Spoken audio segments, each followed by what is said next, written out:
chasing that multi-ball magic, the stories that it tells. From the classic wooden cabinets to the digital spells, every play's a new adventure, breaks you from your shells. Hanging out with Poe and Offgrid, yeah, the show's about to start. Talking pixels, flippers, and the tech that stole our heart. From the joystick to the headset, come on and play your part. Hanging out with Poe and Offgrid, a brand new world to charge.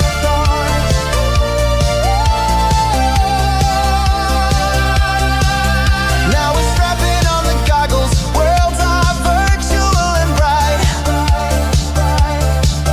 Stepping into new dimensions, bathed in neon light.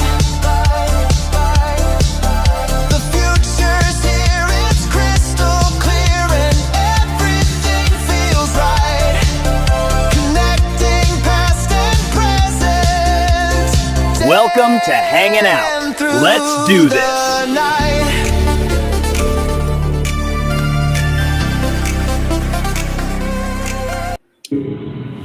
Hey, there we are. Happy Sunday. Yeah. Man, I never fixed the screens. Oh, man. What a day. What a day. Here we are Beautiful. again. Another Sunday. Can you believe it? Another Yeah. fun-filled week has come and gone. Yeah. So, hey, we had a first time I've ever seen this. Michael, Retro Gamer 1977, and Kaos. They both said first, and I don't know who is actually first because they both say the time that the post hit was 17, 47, and 59 seconds. So the exact second Wow. they both came in. So Nice. there we go. There we go. Phil was here next. Hey, Hey, Phil. Phil. Good to see you. Let's see. He asked if I put you in charge of spelling. I'm not sure what that's referring to. Maybe the thumbnail, Pet Cemetery, but that's the way it's spelled in the movie. So, Okay. Yes, I am the pinball wizard of Mysterious Island FX. I actually, so far, unless he plays again, I'm ahead of Jabba. So I will take that all day, every day. So thank you for that, Polo, and good to see you. Pierre's here. Pierre. Everyone's saying hi. Everyone's saying hi. Torque is here saying hello. Hello. I guess Torque isn't a big fan of the Restream bot. Oh, yeah. We have the bot going so that people that are on both channels can see the chat from both channels. Because sometimes the chat that's on the window over here, it's got lag and all that. So sometimes people's chats, when it gets going fast, you miss stuff because you don't always see it. That's why I run the bot. But I don't know. I guess if people don't like it, I could get rid of it. But Mike's Gaming Gala popped in. What up, nerds? I'll be back after dinner. Pretty normal. 7 o'clock Eastern is his dinner time on Sunday nights. So he stops in and says hi, and then he eats sage. Salvatore says good afternoon. Good to see you. This chick's here. Kelly. And this chick's here. Megan. Welcome. Good to see you, Megan and Kelly. Welcome to the show. Bunch of hellos. Our AI avatars are so happy. Yes, they are.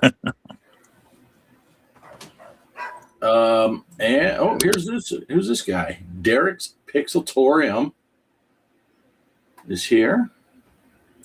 And Flight Quest 40. And a bunch more hello. So there you go. That's everybody who said stuff. minus all the LOs. So how's it going, Bo? How'd your week go? It was a long week. I was actually off Thursday, but once again, that was because of doctor's appointments, so no fun had there.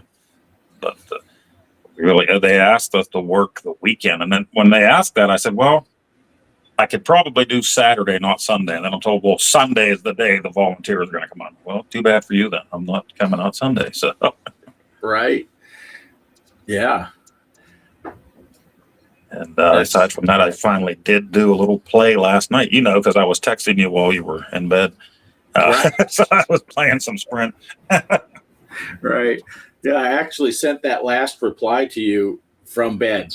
I was like, yeah. I wasn't expecting one back whenever I wrote. I'm like, I'll maybe hear from you tomorrow. And then you wrote back. I'm like, oh, holy crap. Yeah. And on a Friday and Saturday nights, we have, my phone goes on do not disturb mode. So I knew I sent that one from the bed and then put my phone down. It's like, I figured you'd reply, but I wouldn't hear it. And then, yeah, you did. And I saw it in the morning. So, yeah, but we had our normal week and then the exciting weekend of work at the Avid Hotel. Now I got to put this one up here. Polo said, do you guys think Megan and Kelly should do a weekly gaming podcast? They thought about it, but apparently the name Megan Kelly is already taken. Some chick's using it already. So it was copyrighted. That was the only thing stopping it. Yeah. Let's see. Yes, Derek is putting this in here. Let's say congrats to Megan for being YouTuber of the month. And Michael and Torso for nominations for next month, as was Derek, but he's not giving congratulations to himself. Derek. But yeah, there you go. There you go. Good job. Congratulations, Megan. Thanks to anybody nice. Who's in the chat here. We're all friends. And I know a bunch of people that are in this chat went and voted for her and helped her get there. And I'm sure she appreciates that. Hey, Crypto Coffee is here. With Mother's Day coming up soon, I'm not going near any of these shows, not because it's Mother's Day, because I'm not sure which of your mothers, other than my own, that I'd have to acknowledge. They will all be acknowledged. He figured he'd beat Mike to the mom joke. Nice. Nice. We appreciate that, Crypto. But yeah, we had a fairly severe rain event yesterday. Not too bad, but not compared to people who get flooded out. But we were not sure we'd be able to make it home because the road conditions getting out here. And I talked to the boss about, if we can't make it home, I might need to stay at the hotel. And he said, yeah, just mark a room out of order and sleep in that. But we did. Shelby left at 11 to go to work on Saturday, 11 a.m. And she left the dogs in the house because it was raining. And we're like, if we end up staying in town, if we can't make it home in our four-wheel drive, Shelby's not going to make it home in her two-wheel drive. But that would mean the dogs would be locked in the house until we got home today at 3 p.m. They'd have been like 28 hours. And they had water. They'd be fine. They'd be hungry because there's no food out for them in the house. Their food bowl is outside. But we didn't want to walk into that mess. Yeah, right. They're pretty good dogs, but they can only hold it so long. Right. And so we said, we went a couple hours before work got over and the rain had stopped. And I checked the cameras out here and I'm like, the roads look like they're drying. Let's just go. And the forecast said by 6 p.m. all the rain would be done. So I'm like, well, if we can get home and the rain stops by 6, so it has all overnight to sink down the water and stuff, we should be fine. And it was fine in the morning. We got up. That's good. But yeah, I was like, man, it's nice. We had a free hotel room to stay in, but leaving the dogs in the house that long would not be pleasant. So we came home. Speaking of dogs.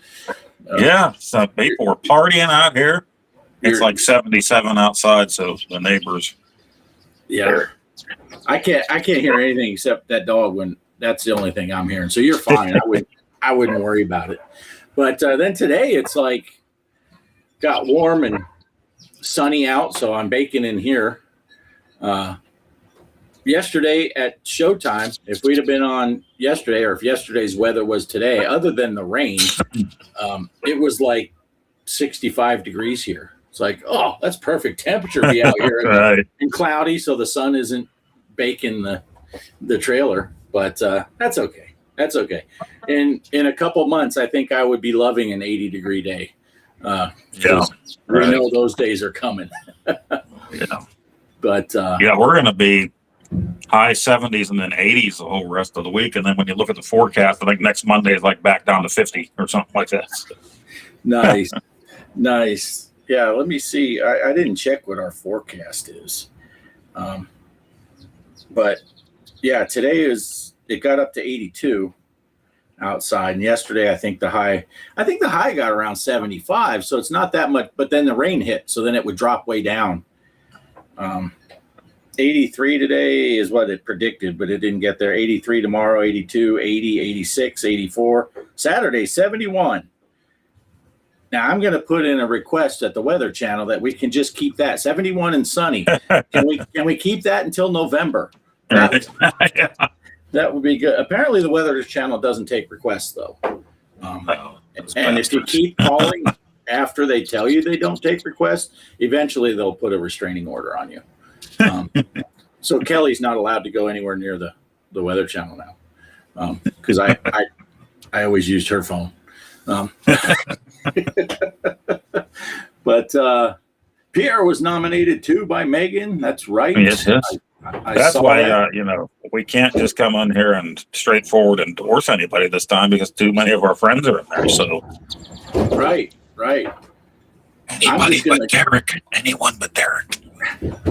I see now, and there's one other person that I don't know that Megan nominated. That's who I'm going to vote for, just so I don't have to pick sides.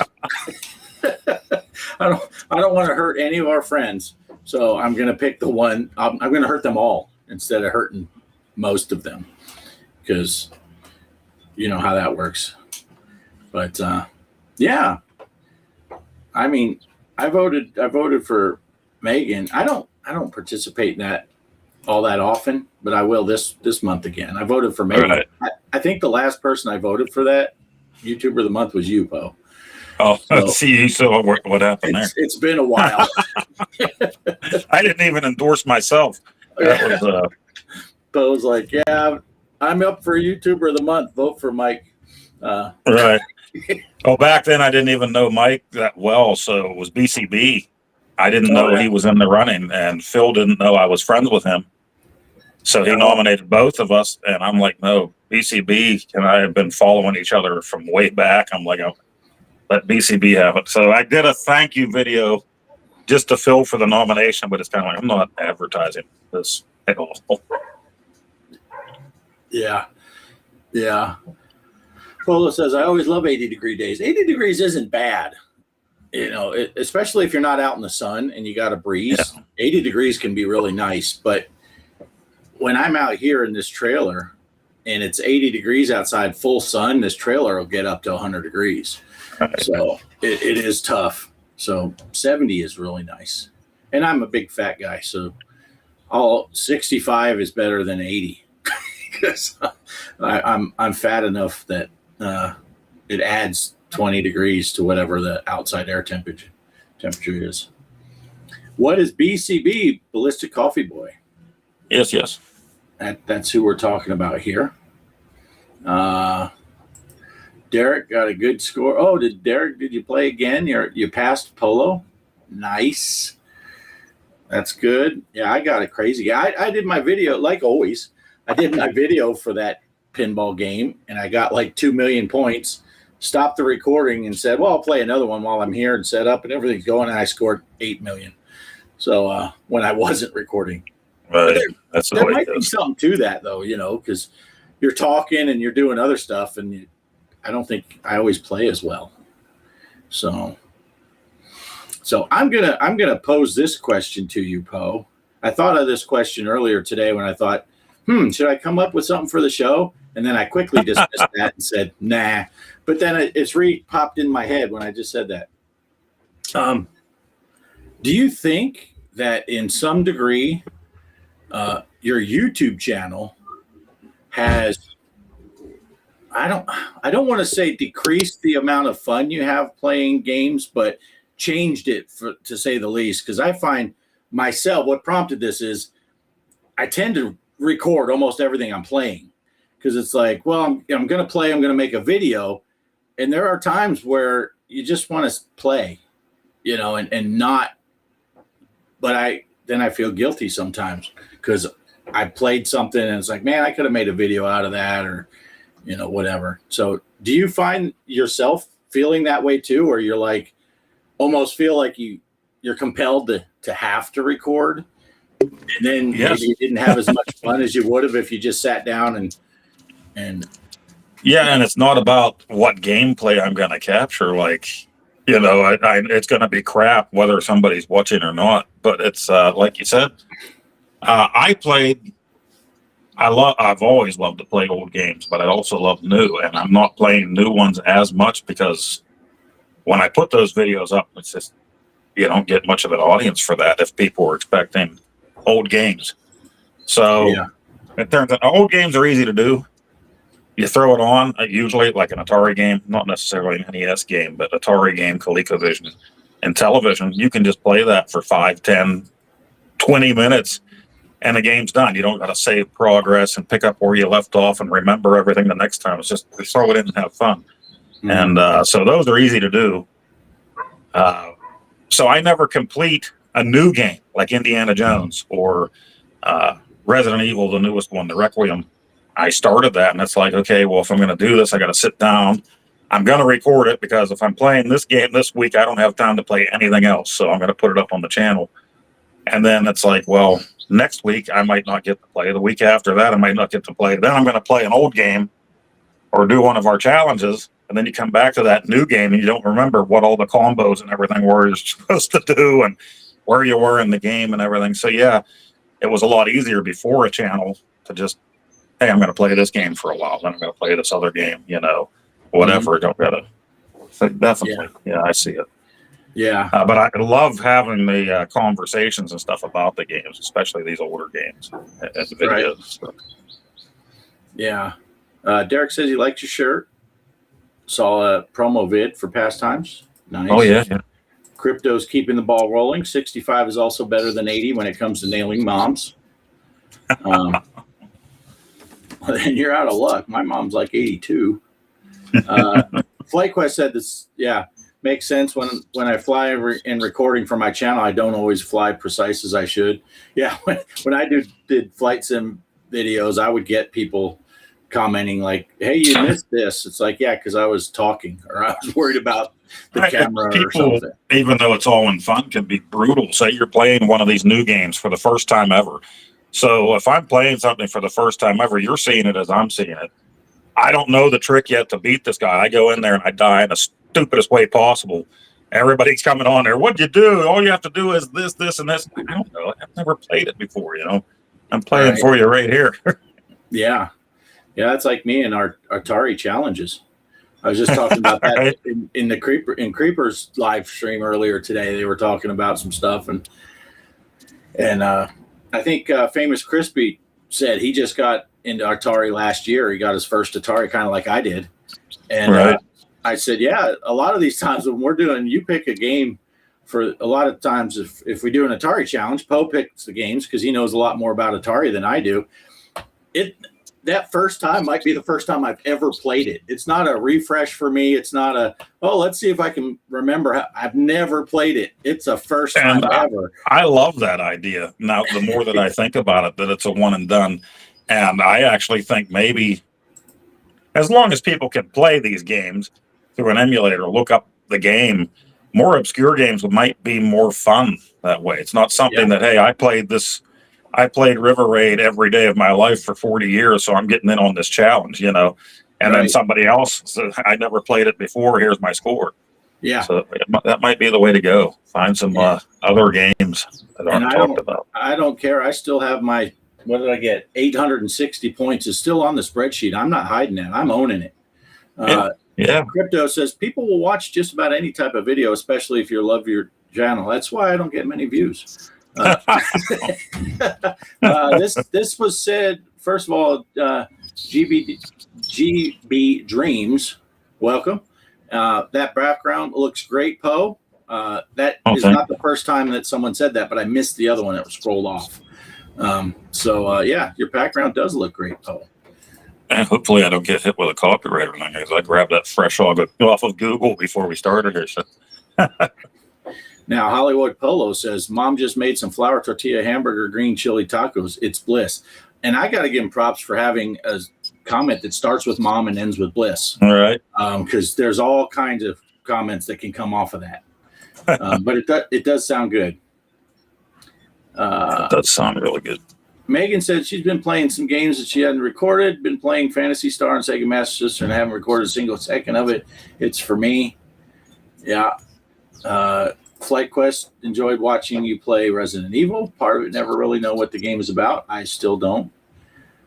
Yeah. I'll laugh because it's kind of funny because Shelby's playing her way through that, and multiple times she's come home or come back over to our house, and she's like, yeah, I had to turn it off. I was too scared. And then we'll be like, and she'll refer to your video, Poe. She'll be like, yeah, remember when Poe was in this? So she watched them with us.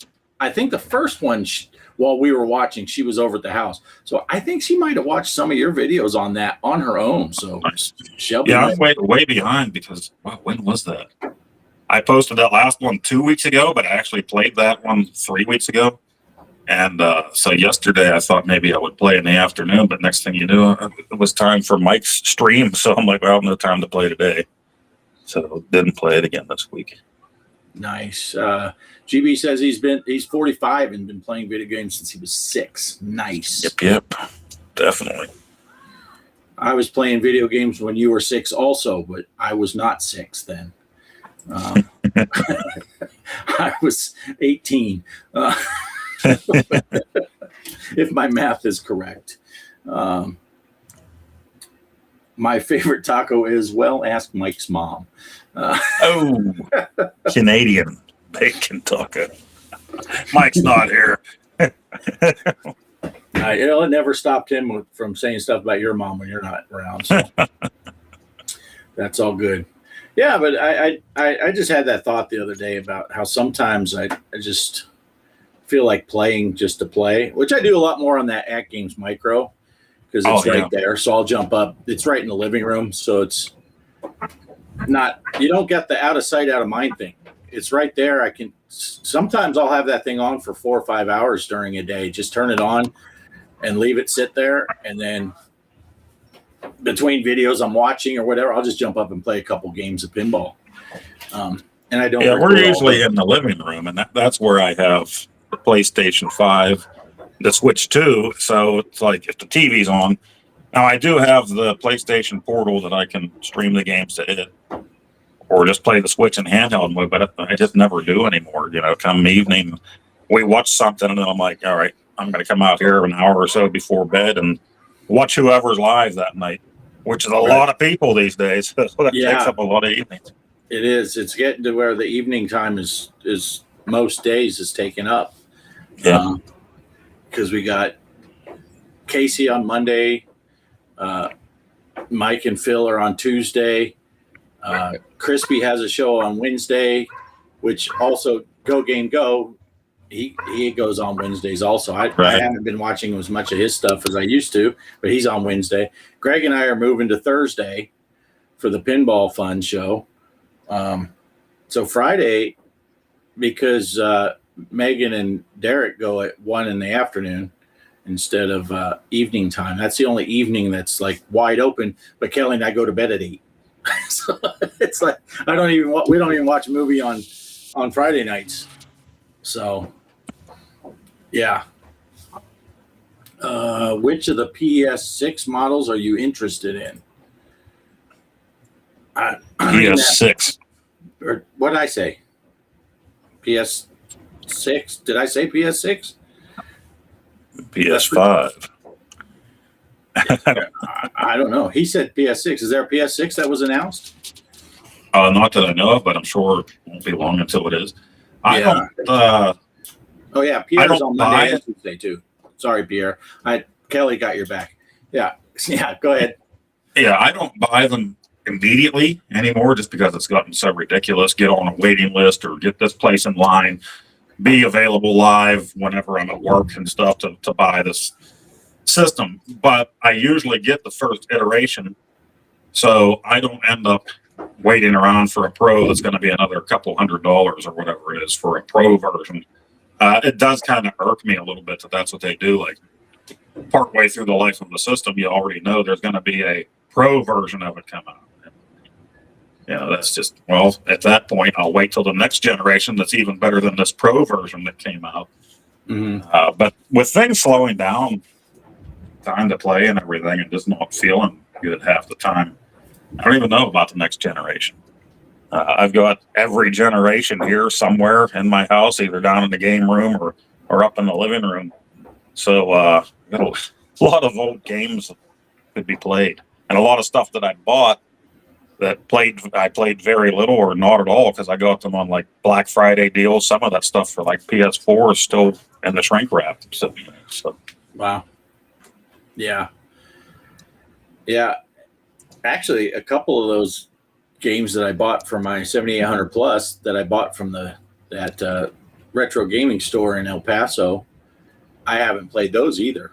They're still sitting on the shelf. Yeah, and I was going through a few things from the last two Pittsburgh Gaming Expos last year and the year before. I still have the bags out here from when I did my pickup videos on, which means I never played any of them yet. They're still sitting there. So, wow.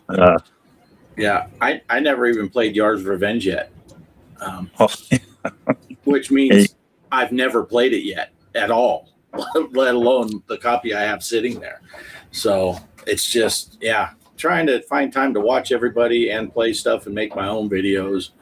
It gets tough sometimes to just... Yeah, because anytime I think maybe I'll slip a video in or record something during the weeknight, somebody's on, and I'm like, I'd rather get in the chat and have some fun before bed instead of making a video. Yeah. And then I also run into the problem. It's kind of the same problem with, 1,000 channels and nothing to watch, or when you decide you want to play a game and you look through your collection so long that you don't pick a game, or you're looking through your DVD collection, never pick a movie.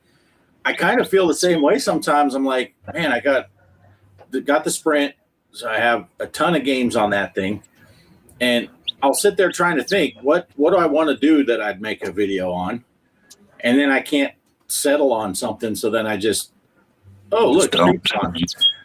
I'll watch Creep instead. Right. Or it's time for this. So. It happens all the time, and then there's also times like my channel's been around for so long, I'll have ideas. Like while I'm at work, I'm thinking of an idea for a show or something that I'm going to do in the evenings or even laying in bed, and then I'll get to a certain point down the road. I'm like, did I make that video yet? I don't know if I made that video or not. Now I got to go through all my videos to see, because I knew I thought about it. I have gameplay videos recorded back in December for Contra because I was going to do the US version of it, the Japanese version of it, and then the arcade and compare them. So all my gameplay video for that's done. The only thing I needed were intros and wrap-ups to it and tie everything together, and I just never did those two parts of it. So that stuff's still, one day I'll get to it. Maybe. Right. Yeah. And sometimes I think, I haven't been going live other than our show and then my show with Greg. And because I'm the same deal. I'm always like, well, I can go live and play the Sprint whenever I want because it's so easy to go live with the Sprint. But I don't want to do the same games all the time. But there's so many games that I suck at or I've never played, or some that I just don't like. And I feel bad if I'm like, all right, I'm going to play some more Cloudy Mountain again. But sometimes, like, who was it that said it earlier? My brain is going blank. Was it? Gosh darn it, I can't remember. But I think people don't mind as much what you're playing because they're talking in the chat and having a good time amongst themselves a lot. It's like you just go live and give people a place to chat with each other. But yeah, so Flight Quest said he needed to go check to see if he was subscribed to you, and apparently he wasn't, but he is now. Number 612. So awesome. Nice. That's okay. Usually what happens is like take one step forward and two steps back, like MC Scat Cat and Paula Abdul. So 612 now, and tomorrow morning it'll probably be 610 or 609. Right. You're right. Well, if you got Paula Abdul in more of your videos, it might go either way. Right. Polo said, "You noticed I've reviewed a lot of the At Games pinball packs. Are they sending you the tables?" Oh, I wish. They're so yes, after we send them $30. Yeah, after I send them $30, they hook me right up. Yeah, and I talked about this. I think I talked about it a little bit on Thursday night's show with Greg. Yeah, it's $30 for a pack of 4, so that works out to $7.50 a table. But how many of these homebrews for Atari or Intellivision or whatever are you willing to spend $15, $20, $30? Just for the ROM. Let alone anything else. And if I see a ROM that's a game I wanted for the Intellivision for $15, I don't even think twice. Buy it, $15. So it's half the price of that per table. But it is steep, but it's not as steep as people think. I think it's sticker shock. We all paid $15 just for Indiana Jones on Zen Pinball, right. And a lot of us double and triple dipped on that. Their packs are up to $15 for 3 tables. That's $5 a table. So $7.50 a table. Yeah, if you want to do the math, it's half again as much, but it's only $2.50 more per table. Then it's not like it's $1,000, or you can buy a table from Zen. And a lot of the single tables are $6 if you buy a single table, $5.49 for Zen, or $5.99 or $6 even. At Games doesn't mess with all that. $6 even, or $5.49. That's not a big difference. And some of those licensed Zen tables, the Star Trek, that was $10 for one table. Right. But if you were paying $15 for 3 tables on Zen and $100 for 4 tables on At Games, that would be a harder pill to swallow. And I like these tables. I think they do a great job. These packs I'm buying, and again, I only buy the ones that are At Games exclusive because I have all the rest out here. I can play Zaccaria on this all day. So the only Zaccaria tables I have on that micro are the ones that came on it. So let's see. GB Dream says this generation is his last for gaming. Plenty left to explore from older systems plus homebrews. Yeah. Yep. And Derek says the current gen consoles are just getting expensive. Mm-hmm. And after watching Megan's video about the Steam machine, which I guess she did great with that video. She got a lot of people watching it. That was good video. Top tier of that is under 1,000 with the specs listed. It might be worth considering. Megan Poe, Bart, are you getting a Steam machine? No, I am not getting a Steam machine. It looks awesome. It's got some pretty good specs. What are they saying? 6 times more powerful than the Steam Deck. It's really. It would be tempting, but it's not in the budget. That's for sure. But when's that stop me? Yeah, it's kind of like I just said with Zaccaria. I can play Zaccaria out here. I can play Steam games out here.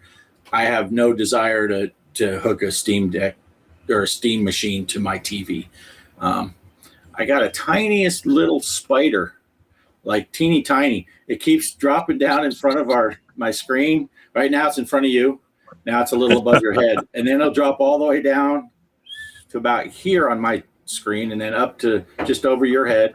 So I keep getting distracted by that. So I have no plans on buying one unless they came out, hey, we're having a special, $150. Then maybe I would.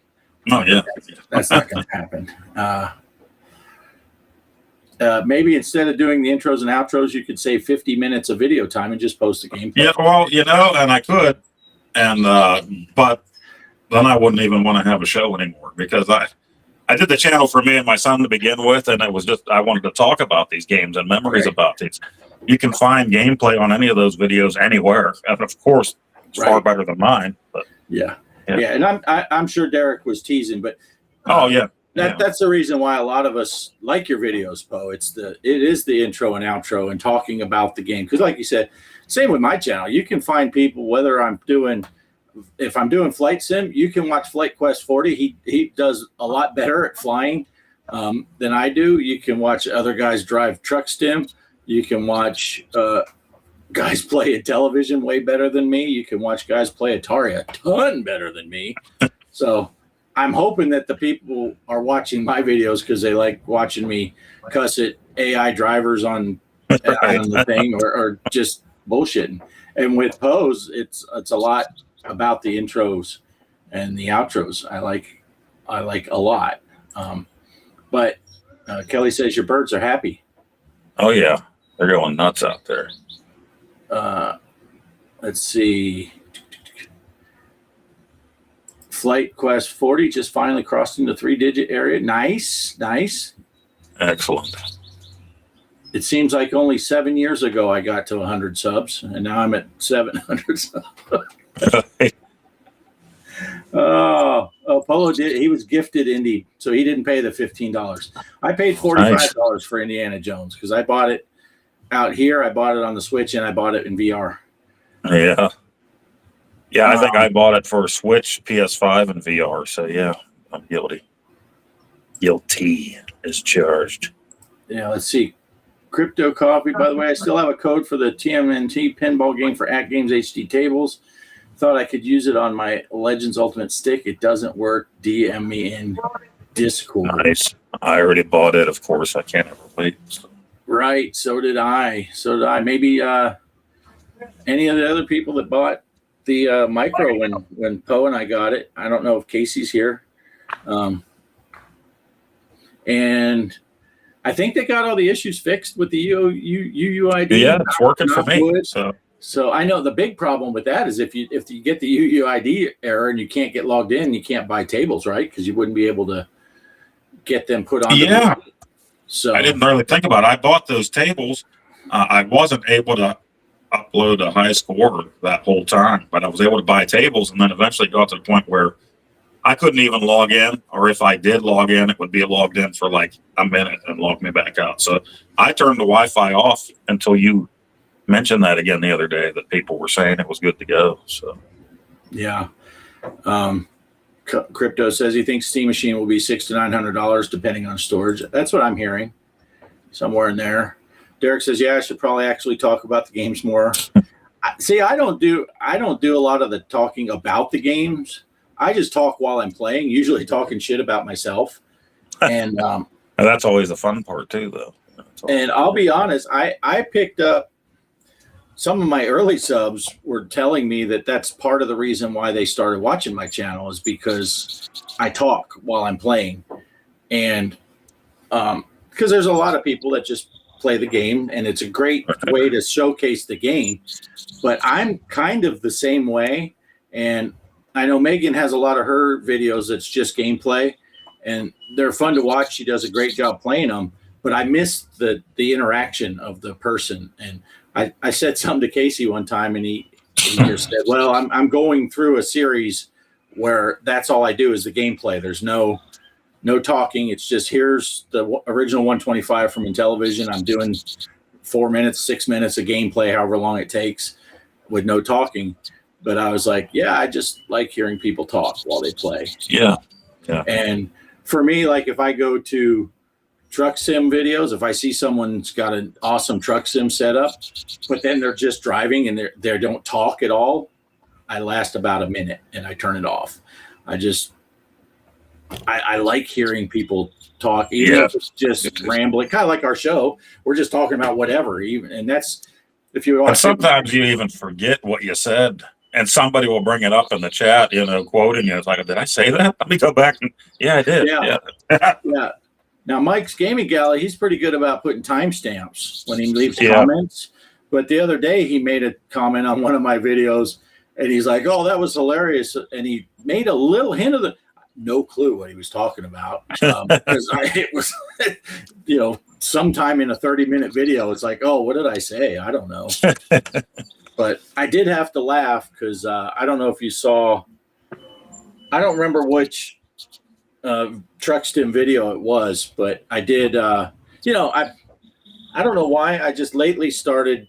I know why. I like the sound of the horn. But whenever I start a truck sim video, I'll say, welcome back into the Freightliner.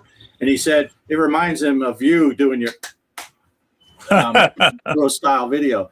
And I was like, that's kind of, there's Mike back. He knew what we were talking about. I'm like, I think somebody asked me one time where that came from. To emulate you. I just honked the horn twice. It's just something that happens, right? I don't even know where that came from. Or even like things like my name, how I chose it for the channel. I mean, I know where my nickname came from and everything, but like adding the Mr. and stuff like that was just something that happened. Yeah. And, the snapping and clapping. That is funny. Yeah. Crypto says you need to make more AI thumbnails and animations so it can turn more people bald. And then right after that, Mike came back in. That's what he was coming in. Yeah, the problem with it, whenever I made Mike's character, it was from one of a screenshot of one of his streams, and he had the camera like down lower, so it was just like the top of his head was cut off. So when it made it, it's like there's another bald YouTuber. Yeah, and it's funny because a lot of times I was having the opposite problem. I would try to make an AI character of myself, and it would put hair. The bald up top, but the typical, bald guy, the hair. And I'm like, I mean, I do. If I were to let it grow out, it's not far off. But I do have a little patch that grows right here, and then I got my little bald spot back there. So if I was in the Green Mile, they wouldn't have to shave it. But it always wants to put hair around the sides of my head. And then you had the opposite problem with Mike. It took his hair off. So in real life, Mike and I are somewhere between where our characters get created. Let's see. Polo says, are you and Poe interested in the Wonderland TMNT mechanical pinball table? I'm interested in it. I won't be buying one for the same reason I didn't buy the first one. I'm more likely to buy this one because of the theme, but I'm still living in Dust Bowl, Texas, so having a physical table just is not feasible. I'd have to just leave the glass off because I'd have to clean it so often. But yeah. So, it's not the brand new table, says Crypto. It's the OG. Oh, wow. Yeah, I did not know there was a different one. Interesting. Has your blue screen issues gone away? Oh, man, now that I put that up, probably not. I did find some stuff on my computer. I did a update on my motherboard. I had to flash the BIOS with some stuff, and knock wood, it hasn't since. Let's see. Derek's talking to Megan about the switching to Linux.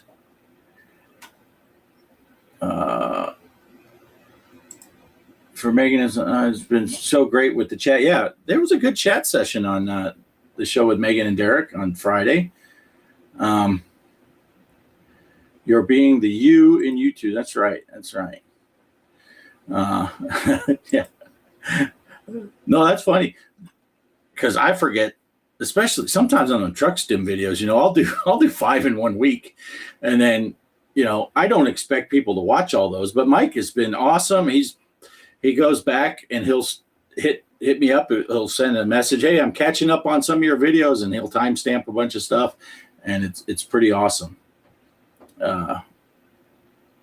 Yeah. So thanks, Mike. I appreciate you going in there, and he leaves good comments that make me laugh too. Post snap is almost identical to data snap in Star Trek Generations. Nice. Yeah. Well, now Mike was gone. Mike's Gaming Gala was gone eating his dinner. When I posed that question to you, I'd be curious to Mike what his thoughts are about. We should have had Mike on tonight. We should have. Yeah. Well, he still could come on. I think he still has the link. But, yeah, I don't know. Mike has Mike's channel really took off. He has a great channel. He's got a lot of subs, and it's doing a great job. Is there any negative effect as far as your getting to play games just to play games, because now your channel is feeling like a priority where you actually have to record, or you feel compelled to record, and it takes a little of the fun away, or are you just enjoying all of it? Because I do it when I drive truck stim and I don't record, it's almost boring to me because I'm not talking, I'm just driving. And right. In a way, it's nice to just relax and enjoy the scenery, but at the same time, I feel weird, especially if I see something cool, or if I crash or someone cuts me off. I'm cussing at the AI drivers like I do, and then I realize I look like an idiot because I'm just sitting here by myself yelling at a screen. Road rage, virtual road rage. Yeah, virtual road rage. Hey, famous Crispy is here. Crispy. Yeah. Come on, your mom's face. MeganTron says, yes, you guys are great in the Megapixel chat. Sorry I can hear you, but I had to get the. Now we know who got the dogs out. Hey, look, Mike says, give me 10 minutes and I'll hop on. Oh, nice. Awesome. Yeah. Got a train going through along with all the partying. Nice. Train stem. Yeah. Derek says needs to get back to truck stim and recording. I thought it was funny. I typed in the chat Megapixel, Megan and Derek, something about a truck stim. And I think Megan thought I just typoed when I said stim. I said, oh no, that's an old Poe. That's an old Poe callback. Ever since you did that, or he did that truck stim thing, I say it all the time.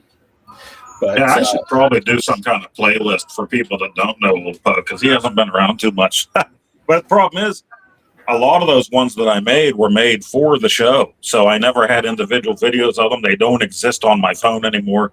I would have to go clip them out of our old shows, and I don't even remember which shows he showed up in, so it'll be a lot of work. Right. Megan said, who let the dogs out? I did. Poe got the clean lid tonight. Yeah, new. That is your brand new, right? My Big League Chew. Big League Chew. Put my pins on it, my enamel pins. Yeah. I'm still But waiting. they get me every year, Yeah. Every year they come up. Well, usually twice a year they'll come out with something. I skipped the Happy Gilmore one, I think, last year. So I did hold off, didn't do that one. But yeah. Most of the others. I'm still waiting because ever since the Popeye hat, I get their ads all the time and all their emails and stuff. And I don't wear hats very often since, I think I told the story before, since I shaved my head. Once I started shaving my head, regular ball caps just feel weird to me. All right. So I'm wondering how one of those would feel.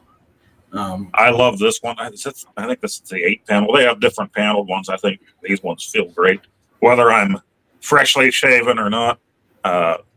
You got to know you got to measure your head with Boston Scally before you buy, which size you're gonna get and everything. Yeah, I told Kelly that, and she said like this big. I said wrong head. Sorry. And you do have to watch if you're ordering these. I think this is the first time ever they're doing kids version of it too. So don't order the kids size. They have they have Big League Chew hats for little kids, and then for us big kids. That's how Kelly goes shoe shopping in the kids section. Kelly might get her one of these hats, kids, and it comes with a pouch of Big League Chew, and so I got excited about that, and I grabbed a wad of it like I did when I was a kid. Well, actually, when I was a kid, I think I put the whole pouch in at once, but I grabbed it and I threw it in there, and next thing I know, it was stuck to bridge work and everything else, and as usual, the flavor was gone in about 3 minutes. So. Right. So what's your favorite Big League Chew bubblegum flavor? Well, this one, I don't remember this one as a kid. This one here was cotton candy. I don't remember them having that when I was a kid. I think they just had like regular, and they had grape. I saw that in the ad, and I was thinking the same thing. And I like the grape. I loved the grape when I was a kid. But I like regular bubblegum flavored bubblegum too. So yeah, it's kind of like I wasn't going to say no to regular. But yeah, the regular was really good. I think the other one they have is sour apple. But of all the hats, I probably would have liked to get the grape. But this, I thought I liked the color combination on the cotton candy one more. The neighbors, I think they're really drunk right now, guys. Yeah, a lot of hooting and hollering there. There might be some cornholing going on out there too, and I'm not talking about the game. Speaking of cornhole, Chuck's here. DJC Game Studios says, "Well, hello." I wonder if Boston Scally will come out with a Mantis hat now that Chuck's here. Yeah. Speaking of going live with Intellivision stuff, like I was talking earlier, I can never decide. That's the other thing. Chuck is on so often. If you want to watch Intellivision streaming, DJC Gaming Studios is the place to go. He's streaming all the time, and then I feel like I'm copying him. Crypto just grossed me out. Crypto, that takes a lot. Are you saying my mom's freshly shaved? Oh no, she's 80 years old. That's gross. I didn't get that far down yet. I'm sorry. Boston Scally. They need to quit telling me to buy hats because I never cease to listen. That's Poe's problem. Right. And my big problem was the latest one that I got was the Christmas Story one before this. So I held on to their. They had a special Christmas card with, so much off. Use this. It was like holiday cheer or something was the code. So I held on to it, and then whenever I went put it in, it didn't say there was an expiration date. But when I went to put it in for this hat, that code didn't work anymore. I'm like, oh, you didn't tell me there was a limitation on my cheer, Boston Scally. What the heck? Yeah, I'll throw this up briefly for anyone who didn't see it on the sidebar. DJC is saying grape bubble yum is the best. Yes. Very good. Yeah. And I even like you said, regular bubble yum back in the day. Yeah. Yeah. If they still I used to get pink lemonade. Was it Bubble Yum or Hubba Bubba made that one? That one was good too. Oh, I don't think I ever had that, but yeah. Mom got the weed whacker out for you. Question for me, the machine behind you, is that the one you built with plywood and a TV for a play screen? Yes. I had the TV already. This monitor that's back here that you can't see for the back glass, that was a monitor that I had in a multicade that I no longer needed once I got my IRcade. So I put that in here. I bought a button pack with a encoder chip that's USB, goes into the computer. That's that, and the piece of plywood is all I bought to build this machine. So I literally had like $50 into it when I first built it, and every time I've updated my computer twice, but that's as much for the Stim games. So I don't count that as part of the. And when I first built the pinball machine, I didn't even have a computer out here. This computer was actually just sitting in my shed, hadn't been used in a couple years, and I fired it back up for the pinball. Then I started doing other stuff, so I upgraded it. But yeah, this was complete home build. It looks much better on TV than it does in real life. I am a wood butcher. I am not a finished carpenter in any way, shape, or form. All these silver parts, this is just paint. The legs are 2x4, 2x2s. This is paint. I don't have any chrome. I don't have anything fancy, but it works. I can come out here and play pinball. And I used to have an accelerometer on it so I could nudge and all that stuff for VPX. But that almost got me in trouble on the micro, since I put legs on. And I didn't do a video about putting the legs on. I waited long enough to put them on, and that's pretty much straightforward. But I put the legs on it, so I have it sitting.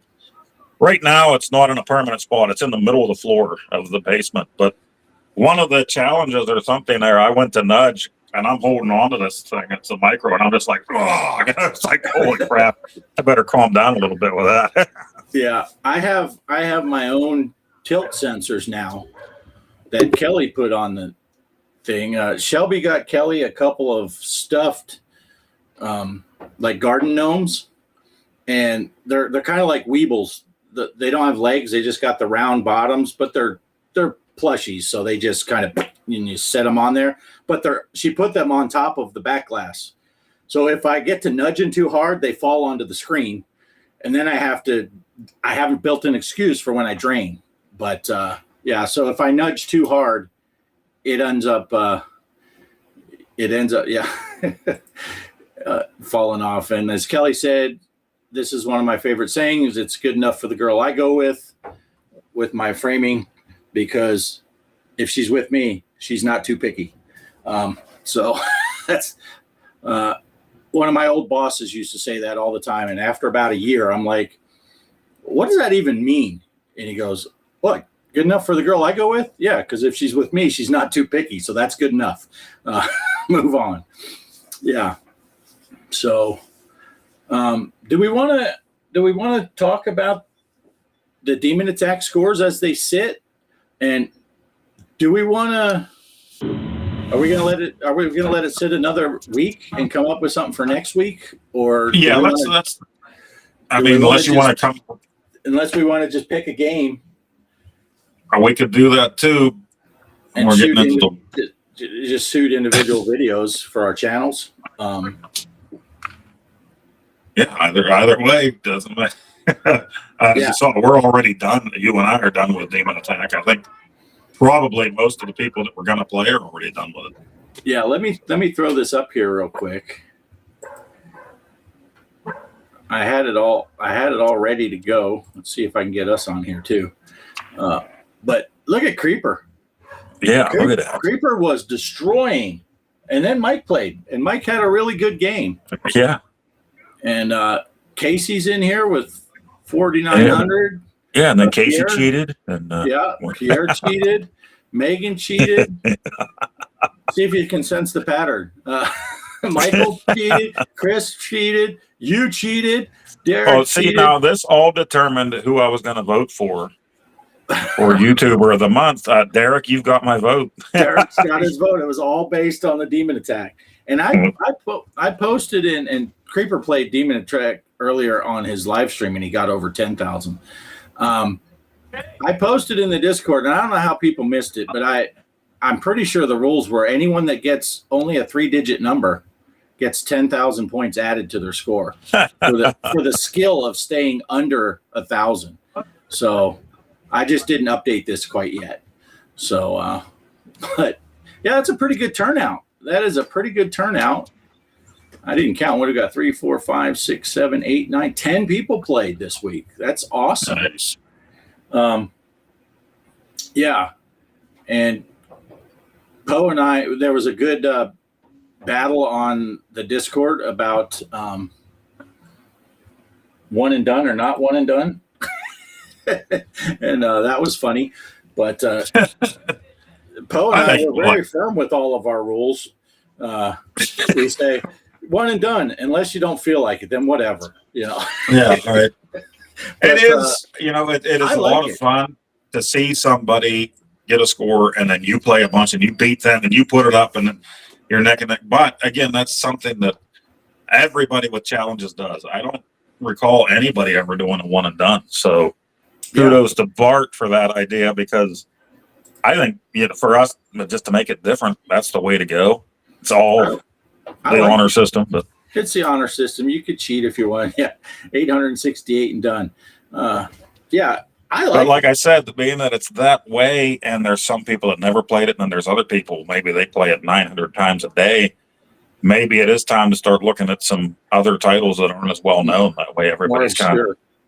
Yeah. So why don't we do this? Let's just finish out the Demon Attack. And we'll say next week we're going to come back and we'll talk about it during the week, and we'll come up with something more obscure. And so next week we'll have a new tournament. I mean, you could still post scores, but on Demon Attack, but for the most part, I think everyone that was going to play. What I thought was funny, like you said, some of us, me, I'd never played Demon Attack. I played on Intellivision. I've never played on the 2600. That was my first game ever. Creeper almost felt like he was apologizing when he posted that score. He's like, I play it all the time. I fit. And it's like, it's fine. You're allowed. There was no money involved. It's not like it's a big deal. And it gives us all something to shoot for. Yeah. Megan says, post a score and done. Yeah. Not Phoenix. Yeah. I didn't play. Megan, is yours over? She did the Phoenix for the 2600. I don't think I got to it. But I can't remember. Yeah. Yeah, I was going to do the Pac-Man one, but the next thing you know, it was over that night. I was going to play it. Yeah. So I got in on the Pac-Man. I didn't play Phoenix, though. It was a weird week for us this week. You know, we're off during the week, but this week really flew by for us. And I don't know if it's because Kelly wasn't feeling good. And we were on the fence for especially Monday, Tuesday, and Wednesday on whether we needed to take her into the doctor. And but by Thursday, she really started feeling better.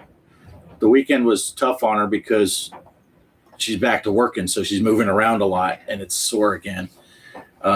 Megan's is done at midnight Eastern Standard Time tonight. Okay, so I'll try to play it after the show and get you a score. And well, I don't have a link to her Discord in the description, but find her Discord and go over there. Check it out. Megan's got a fun Discord also. Derek says it was over a while ago. I don't know. My score is not going to change anything in the Phoenix competition except for maybe the bottom. There may be a new foundation if I do get in there because I've never played it. Hey, here we go. Now we're talking. Booyah. How's it going, guys? All right. Hey, you took over my whole green screen look. I know. So I'm not recording any green screen. I have been asked to. Okay, so the guy who made like Winsley's Guardian, stuff like that, he also wrote a book called 5 Clans of Tresebra. And he's creating a animated visual novel. And the reason my voice is so, I've got 457 lines as the narrator of his novel. Wow. So this is to help prevent like my decent mic, and this is to help prevent echo from my small room. Nice. Well, welcome to the show, Mike. Hey, thanks for having me. Yeah, and I promptly got you up in your top right corner. I like it up here. Yep. Yeah. And I take the humble spot at the bottom. That's fair. Which I heard you were a bottom. Yeah. It's just convenient because then I can block, because my camera sits down here. I can block myself with my camera and still see you guys because that's the important part. I don't need to see this. I see it enough. Yeah. But so just to talk about Poe's signature snap and your signature beep beep. Poe's signature snap, the very first time I saw it, I thought he was actually replicating data from Star Trek, because he does that. He's like, forms, where are you, little life forms? And then he goes at the end of the song. That was from growing up and watching the Three Stooges. And my dad would always do that too. Yeah. You know. So, I remember thinking it was the coolest thing when I saw it in Star Trek, and I actually taught myself how to do like the triple snap, because his is a little different. He does like a triple snap and then a tap tap. Yeah. At the top. My dad's favorite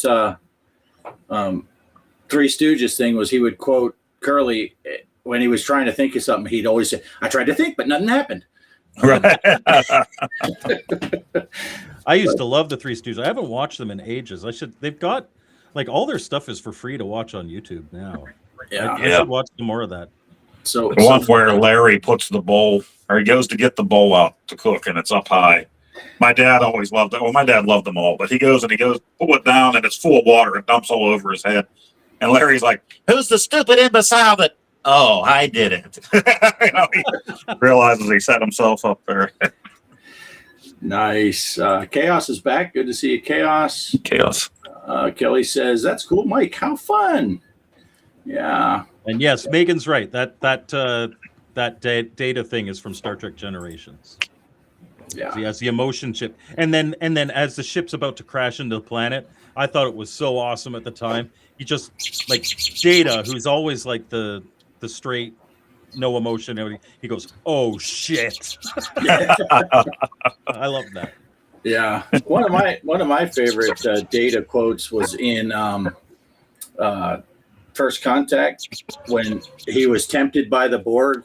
And Picard asked him how long, and he's like 0.48 seconds. But for an android, that's an eternity. It's like, I don't remember that line. yeah. He says that after his face is all melted off, the flesh she had given got taken out, and he's like, yeah.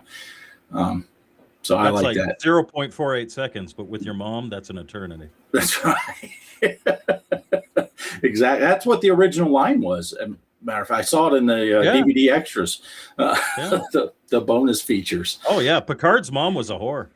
Yeah. Just to come right out and say it, that's bold right there. I boldly go where no man has gone before, like your mom and all the chats, mom. You can tell that Mike is the pro because he pointed in the right directions. Bart is still like, "Hey, Bart's here with us tonight." And there is plenty of evidence of me being like, "Look at this guy." I try. So we have to. Oh, go ahead. I try to use, because my background is real live. I try to remember. I'll be like, if someone was on that side, I'm like, it's the pinball side. Point towards the pinball, or it's the door side. Point towards the door. But I still screwed up earlier, trying to point at the chat. I'm like, yeah, the chat on the screen, and then I point off the, but yeah. The one thing, and I'm positive it's a setting in here too. You can mirror your camera, so then it like I'd be like, oh yeah, it's. But now see, I'm used to pointing the right direction, but right. So now it'll mess you up, but then people can't read your T-shirts. I got to put it back. Half of our deal is people like our T-shirts. You know how that's that right. works. You got to tell people to flick your balls. That's right.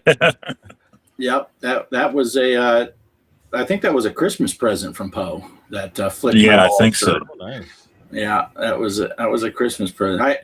I always know when I get something from Poe because it's addressed to Old Man Bart, Old Bart. Old Bart. There's no man in there. That's Casey's thing. That's a Casey thing. He just puts Old Bart on there, but it finds me because I'm in a small town. They're like, oh yeah, that fucker. I think it is safe to say, though, I probably am the only Bart in this town. So we are a town of 2,000 people in West Texas. There you go.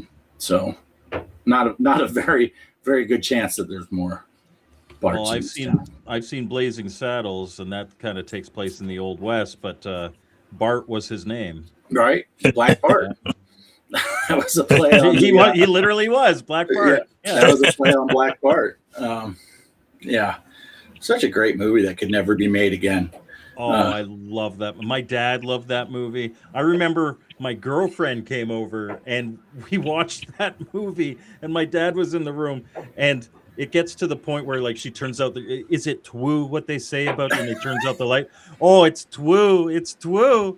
And we're laughing, and my dad just his eyes get wide and looks over to us. Yeah. It's like, I should not have put this movie on. Yeah. I like when he's first approaching the town. The sheriff is Don. He's a near. He's a near. Oh, God darn it. Excuse me while I whip this out. Everybody stay back or he gets it. Oh, Lordy, please come down. Isn't somebody going to help that poor man? Best line, the best line in the entire movie. There's two best. It's like, are we awake? Well, that depends. Are we black? Yeah. It's like, yes, we are. Well, then we're awake, but we're very confused. That's number one. But number two is steady as a rock. Yeah, but I shoot with this hand. Right. Well, I like the follow up. Son of a bitch shot me in the ass. Yeah, I like the follow up in the first part when he's very confused, and then Sheriff Bart asks him what he wants to do. I don't know, play chess, screw. How about we play chess? There's so much in that movie. It's almost one big quote, and it's so great. Kelly and I, we watch a lot of reaction videos, people reacting to songs from the 80s, metal song, hip hop people that are hearing Iron Maiden. And we watch that movie all the time just to watch the younger generations flip out just from the first scene when they come up and tell them to sing a song. And they're like, what did he say? Ring low. And when the young kids watch like All in the Family, I love those ones because they're just like, this was on TV, they can't believe it. Right. Yes, and some of them, they don't get the whole concept with All in the Family that, it's not a racist show. It's making fun of the racist on the show. Right. And and then they decided, let's double down and we'll make the Jeffersons a spinoff. So we'll have the other side racist. We'll just piss everyone off that doesn't understand sarcastic comedy. Well, and this is one of the things that has always bothered me. And so I remember, so I think it was on the Craig Ferguson show back when he was doing it, but Mel Brooks was on, and he gets his comb out and he combs his hair down, does a little Hitler mustache and starts doing that. And everyone's like, no. And he's like, why? And my thought is if you can't make fun of Hitler, who can you make fun of? Exactly. You should be able to make a mockery out of anything. Yeah. It's like the short joke. You said it before. It's like the short jokes with Kelly. If it's coming from a mean-spirited place, that's different. But the jokes themselves are fine. Right. Yeah. Yeah. It's there's more to it than just the words of the joke. Yes. And people can't figure that out. I like it's a fun watch is to watch back when Don Rickles was on Craig Ferguson. Oh, yeah. Because, he'd pick out people from the Philippines and because he was in World War II, and he'd do that. 2 years I looked for your uncle in the jungle. And Ferguson was just like, he picks up his cup and he's like, oh, Jesus. Yes. Yeah. And Megan's right. I used to sit through the last little bit of Letterman to watch Ferguson. Ferguson was a big highlight for me. Yeah. Ferguson was awesome. Hey, Gamers Effects, how's it going? Yeah, some of the best old clips that you'll find are on the old Carson show, where they had Don Rickles, Buddy Hackett, different people like that on there. You didn't say Gamers Effects. Hey, how's it going? Sorry. One of my favorite Carson clips, and I go back to it every once in a while, is Doc Severinsen was actually filling in for what's his face. Oh, the names are leaving me McMahon? now. Vince. Yeah, not Vince, but filling in for McMahon, Ed McMahon, and it was like a Thanksgiving show or something, and you could see Doc is just he's going through a divorce at the time. Obviously, Johnny's been through a couple at this point. And they're just talking about their ex-wives and Doc's like, oh, I always wanted spaghetti on Thanksgiving, but my wife's like, no, you got to have a turkey. And he's just like a moody fuck. And Johnny is laughing his ass off. And he's like, and now I get those calls every Thanksgiving. Are you having your spaghetti? Yeah, I like watching the clips of Carson when Rodney Dangerfield was on. Because it was like Carson was just along for the ride. There's a few guests that are like that, not just on Carson, but on other shows too. Yeah. Rodney Dangerfield was definitely one of them. Robin Williams was one of those, you just sat him down and let him go. Yeah. And it cracks me up with Dangerfield, especially, it seemed to me, because the comedians come out and they'll have their 5-minute bit. and then Dangerfield sits down and does another 10-minute bit for the whole time. It's Right. And all Johnny was doing was setting You him all up. know my doctor, Vinny Boombats. You mentioned, Robin Williams, and his hero was Jonathan Winters. And they said you could not get those two together because they just wouldn't stop. Like a Jim Carrey in his day, those two just wouldn't stop. They would just keep going. Yeah, there's some funny clips you can find on YouTube of Robin Williams and Jonathan Winters on Carson. And it's just Carson just sits and watches the show. The one Carson clip that's disturbing to me, do you remember, what was the host? Super Sloppy Double Dare, Mark Summers? Oh, yeah. He was on, I think it had to have been the 90s. That's when that show was going on. But Burt Reynolds was the guest before him. Yeah. And when he comes on and they're asking, it's just, and some people said it's made up, but that Mark, he had an interview later saying, no, I mean, Burt was just being a total asshole. And he was. If you haven't seen the clip, go watch it. Yeah. But Burt's just being a dick, saying all kinds of stuff, making fun of that show that Mark was on. And finally, Mark made some kind of joke about, at least I'm still married. It was something like that. Yeah. And that set Burt Reynolds off. To bring it back to Craig Ferguson, Burt Reynolds was on an episode of Craig Ferguson, and I remember he showed the clip. He's like, before you bring the guest out, you show a clip from whatever they're working on, and it's like there's no dialogue. It's just like Burt Reynolds looking awkwardly at a dog or something, and then it cuts back to Craig Ferguson. He's trying not to crack up. He's like, what? What the hell was that? Before he even brings him out, that is the tone that is set. Nice. Yeah. And Rick, Kaos, I can't tell you any really funny, racy, raunchy Canadian jokes because they're all about you guys. And I am a guest on this show, and I'm not going to make it political, but trust me, we have a lot of them. Right. And Bart did have a question for you. The question that you posed to all of us here. Yeah. I'm sure you heard it, right? Did you hear what I was getting at? I did hear it, but you can repeat it. So, basically, we're all into this because we played games for years and all that. And now that you're doing YouTube and you're spending so much time playing games for your channel, is there a detrimental effect as far as you're just sitting down to enjoy playing games? Does it affect that side of your life? 100%. The only video games that I play outside of my channel are whatever I play with my kids. And now my kids are 20 and 17 and 11. So sometimes I play with the 11-year-old. Very rarely do I play with the other guys. Like right now, I'm testing Anthropomorphic Force 2. I actually beat it yesterday. So nice. Aside from some minor things, the game's basically done. Like it can be beaten, and it's challenging. It's really good. It's typical Oscar Kenneth fare. But this coming week, I'm going to be streaming.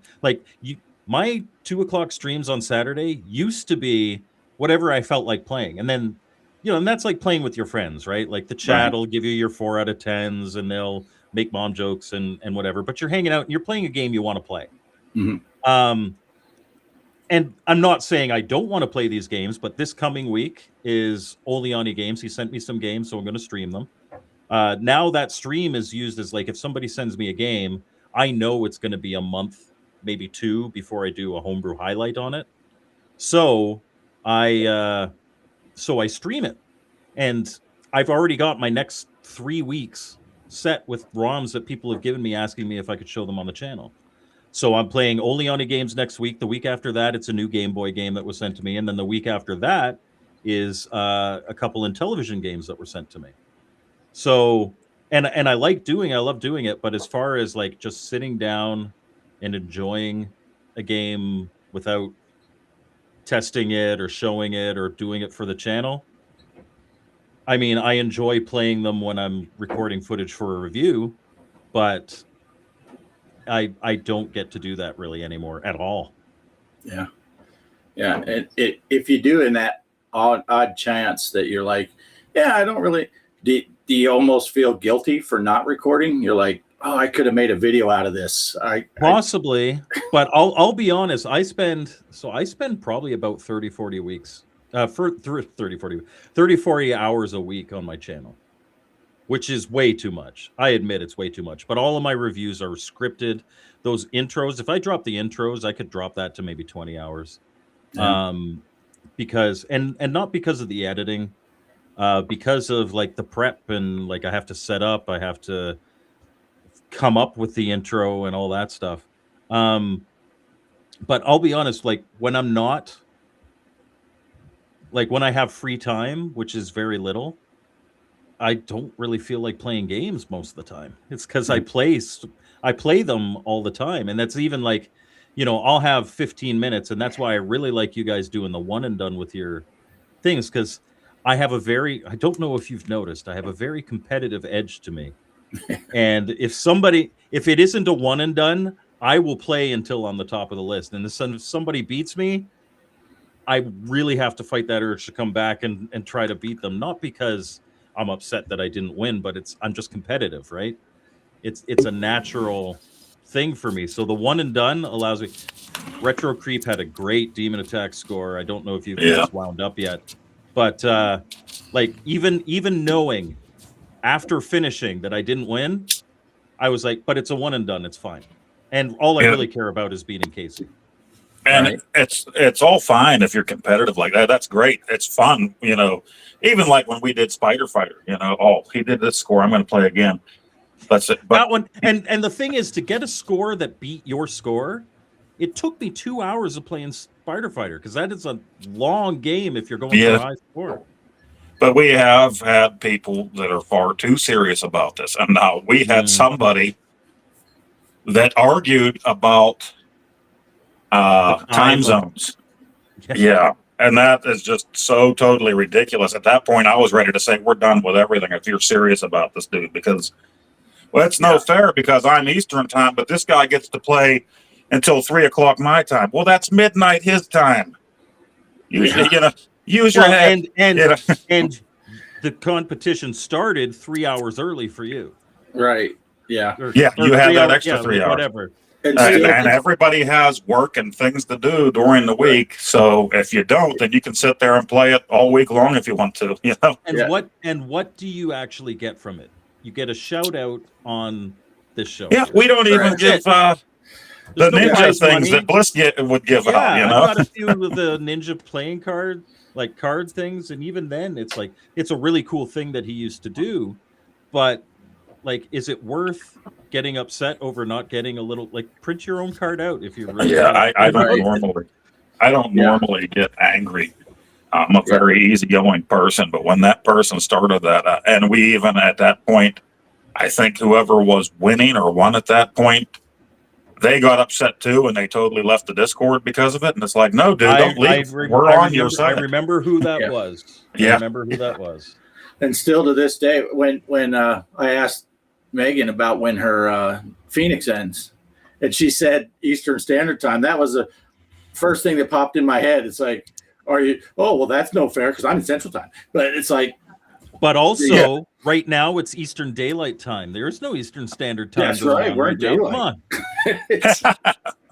But yeah, it gets so ridiculous. And Greg and I, we used to do 10-week long tournaments where you would get points for the first place, second place, third place. Each got points, and then participation. Everyone got 1 point. And at the end, Greg would give out a trophy and $25 gift card from Amazon.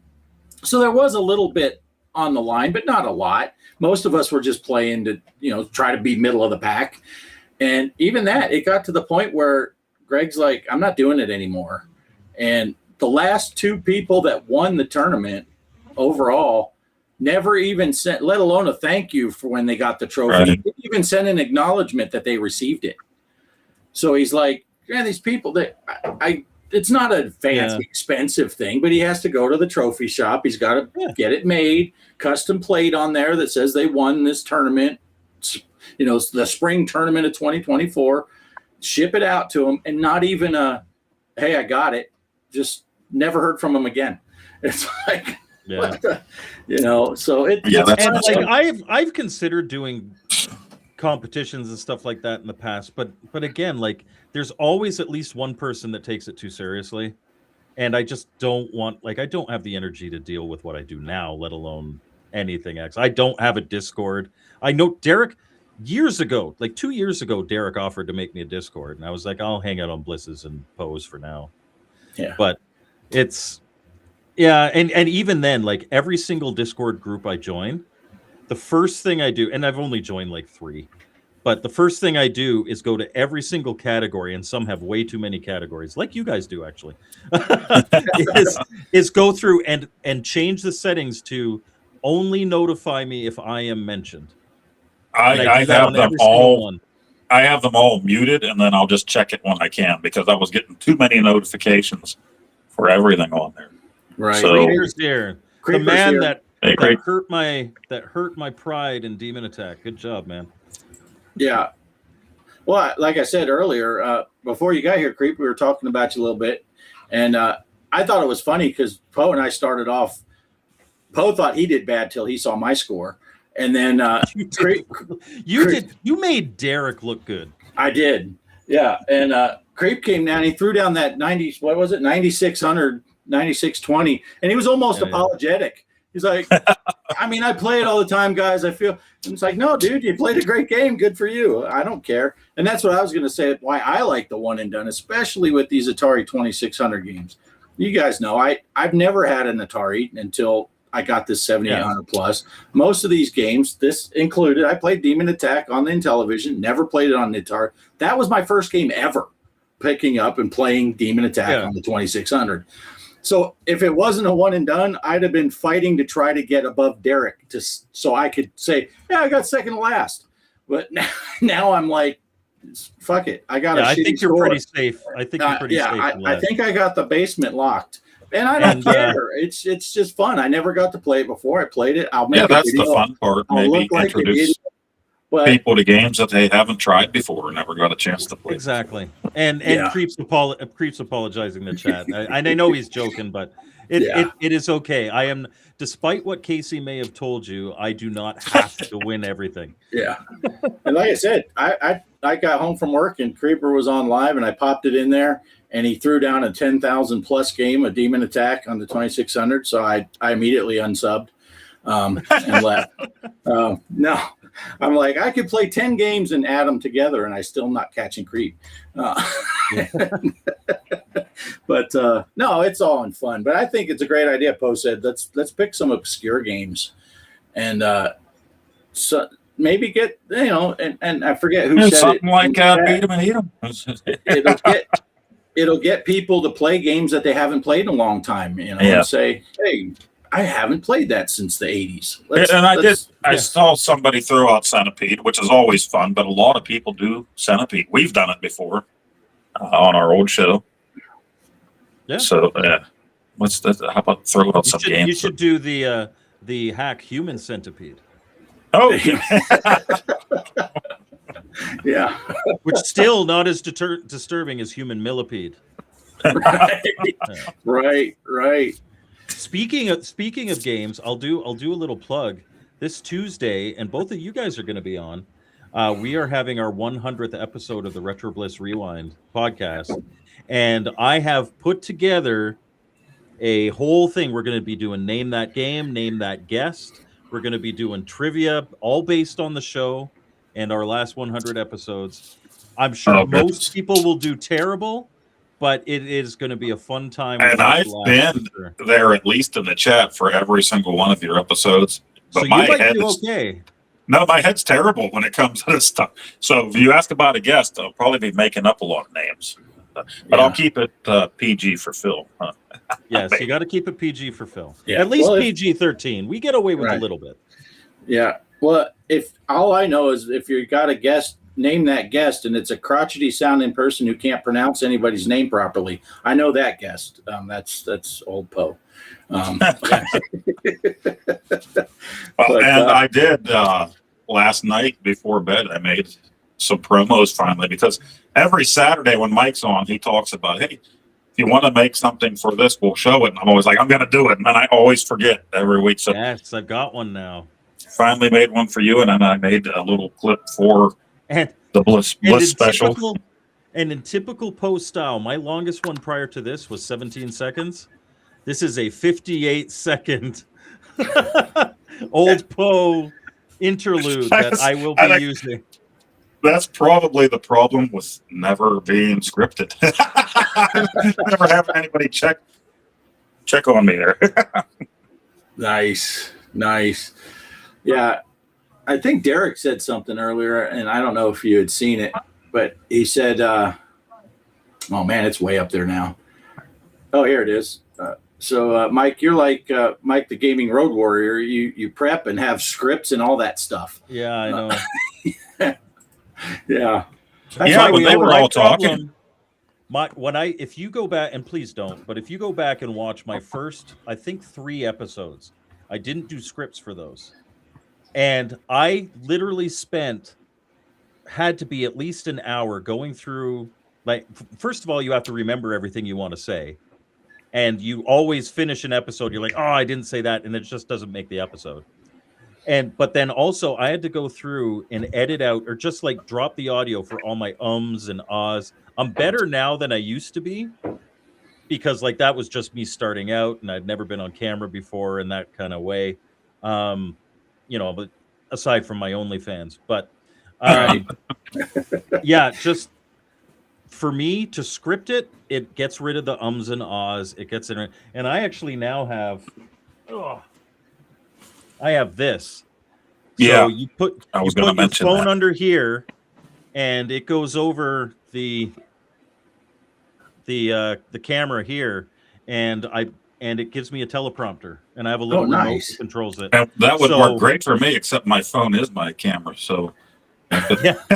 Yeah. No, you need an actual camera because it's got a whole pile of different rings to put it on different discs, but.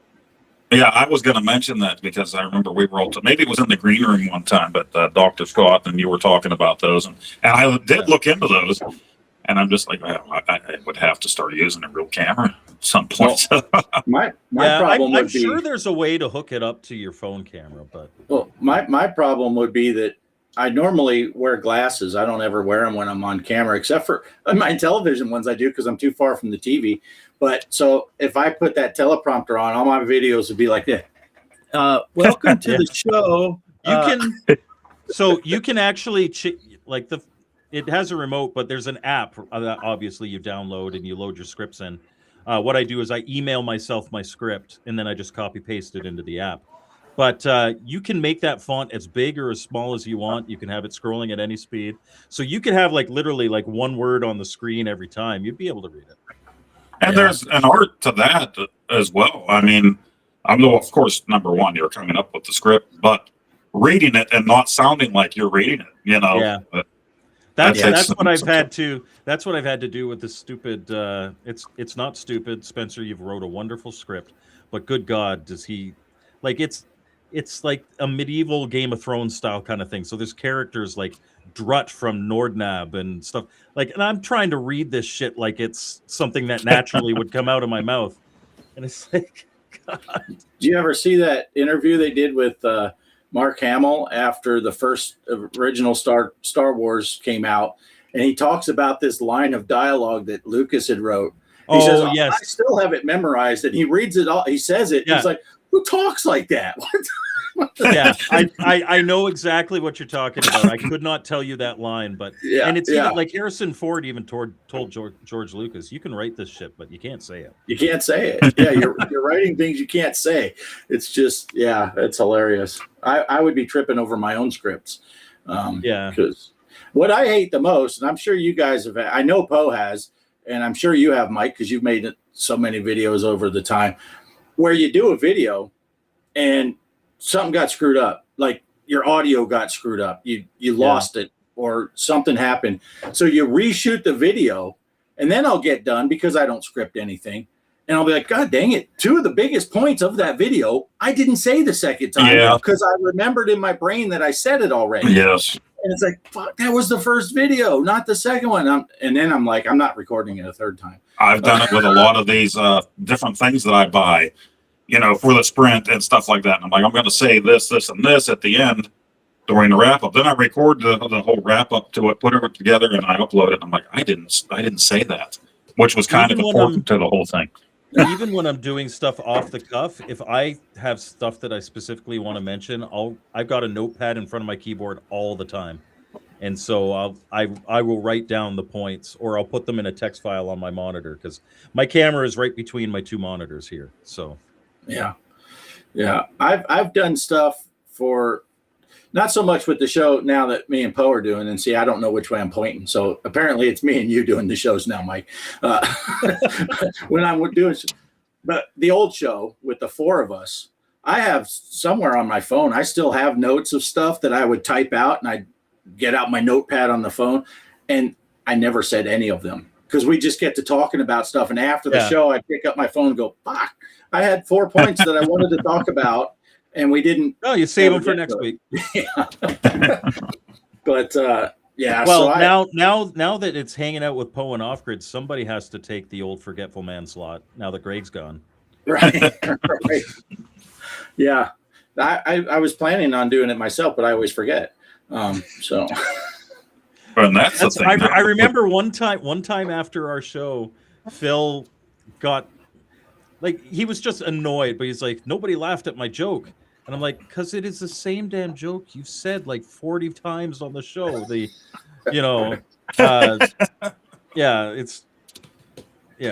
like, I thought I was wrong. I thought I was wrong once, but I was mistaken or something like that. Right. And he uses it all the time. Yeah. And it's like, we've heard it too many times. You got to come up with new jokes. It's like his only mom joke is a Slurpee joke, which don't get me wrong, is a great joke. Oh, it's brilliant. Yeah. But the 40th time, it's not as funny. It doesn't have as much punch. Yeah.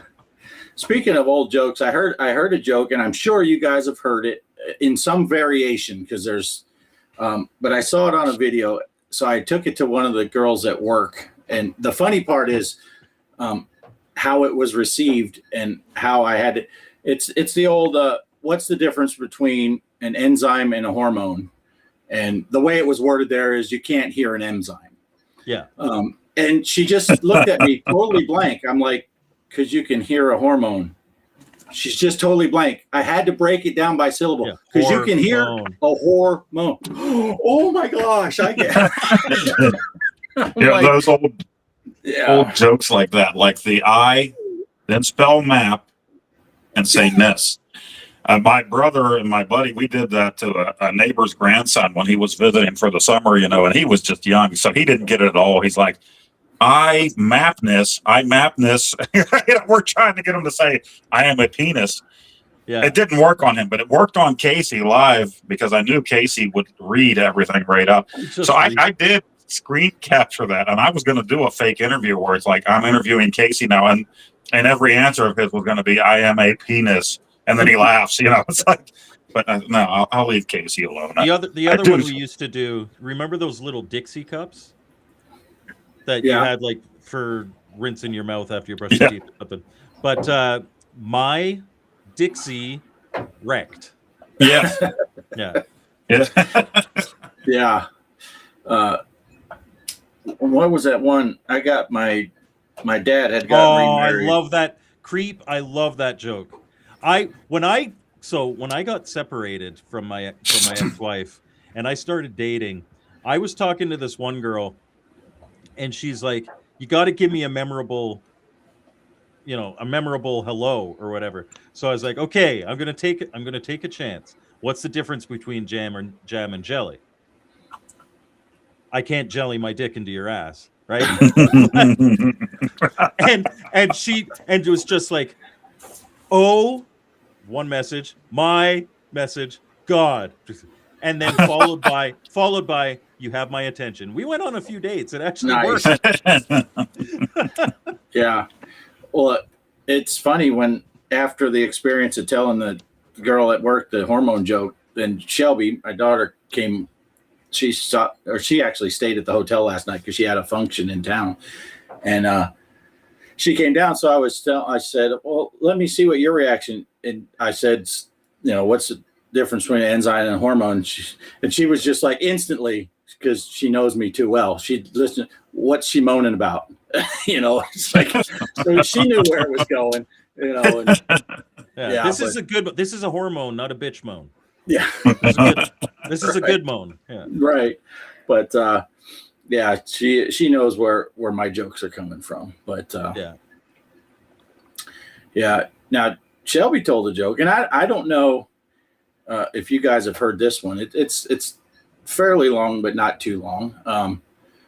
This biker dude's in a bar, and he's drinking. And he sees a jar with a bunch of $20 bills in it. So he asks the bartender, "What's up with the jar?" He says, "Well, you put $20 in there, and there's 3 tasks, and if anyone can complete all 3 tasks, you win the pot." And he goes, "All right, what are the tasks?" He goes, "Well, I'll tell you. I'll go ahead and tell you. The first task they had a 5th of tequila. You got 1 tippet." He goes, "All right, no problem. What's the second task?" "We got a mean old Rottweiler out back with a bad tooth. You got to pull that dog's tooth." He goes, "Okay, no problem. What's the third one?" He says, "We got a 70-year-old woman upstairs, never been laid, meanest woman ever. You got to take her virginity." He's like, "I'm in." Throws his 20, takes the bottle, tips it, 1 tip, drinks the whole thing down, goes outside. You hear a ruckus, snarling, growling, all kinds of stuff. He comes back in all tore up, and he goes, "All right, now where's that old woman with the tooth?"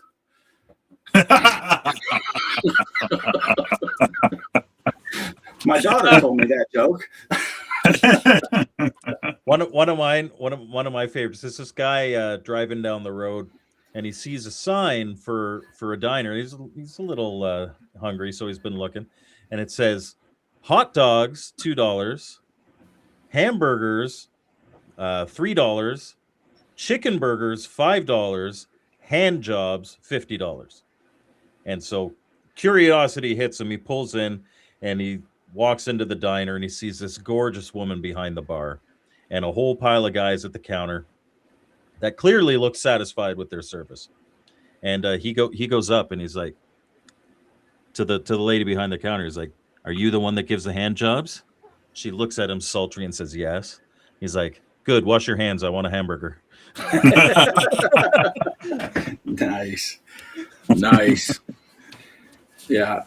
Well, then I told that girl, when she didn't get the hormone joke, I told her another one, and this one I heard years ago. I don't know if you guys heard this one. Deaf couple gets married. They're both completely deaf, so they only speak in sign language. And on their wedding night, the wife says, "Hey, we gotta come up with a plan here for when we go to bed." And he's like, "What do you mean?" She goes, "Well, it's our wedding night, so we know what's going on tonight. But on a regular night, once we turn off the lights, we can't talk because we can't see our hands." And he goes, "Okay." And she goes, "So I think we should have signals." And he's like, "Well, what do you got in mind?" She says, "Well, for you, if you want to have sex, reach over and squeeze my right boob 1 time. If you don't want to have sex, squeeze my left boob 2 times. And he goes, "Oh, I get it.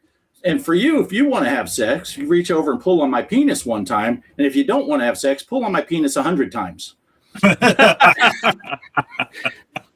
And I've never heard that one before. Yeah, the girl at work, she goes, "Oh, so it's a win-win for me." I said, "Yeah, but the 100 is a little bit better." And then oh my God. So she didn't even know what I meant by the pull on it 100 times until I made the trick. It's like, yeah.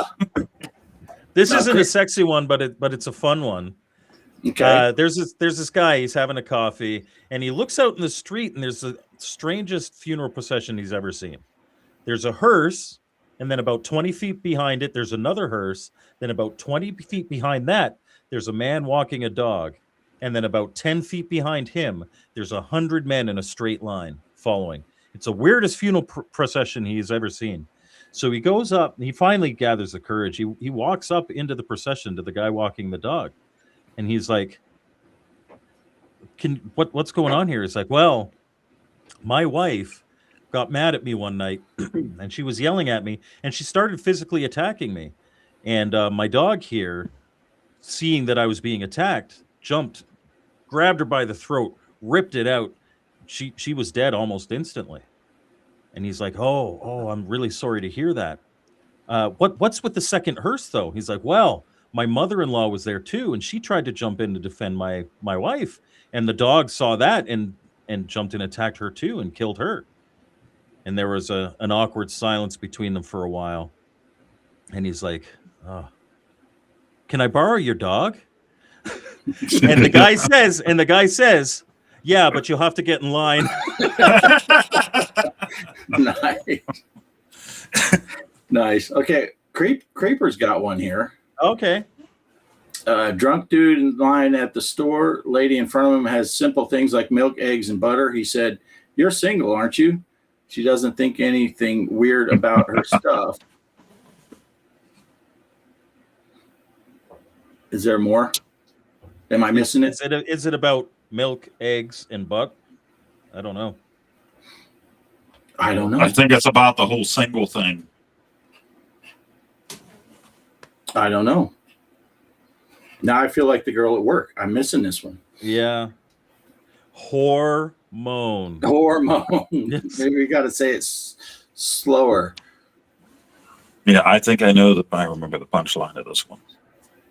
Oh, we're waiting for the punchline. Okay. Oh, there's a punchline coming? Yeah, well, I can't see the whole thing on my screen because it's my phone, but you're single? Yeah. She doesn't think anything weird about her stuff. And I think at the end of it, he says, no, it's because you're so ugly. Oh, sorry. Part two didn't post due to language. Oh, gee. Yeah, that happens sometimes. Sometimes it's got the setup. It's such tame stuff that sometimes we'll get kicked out.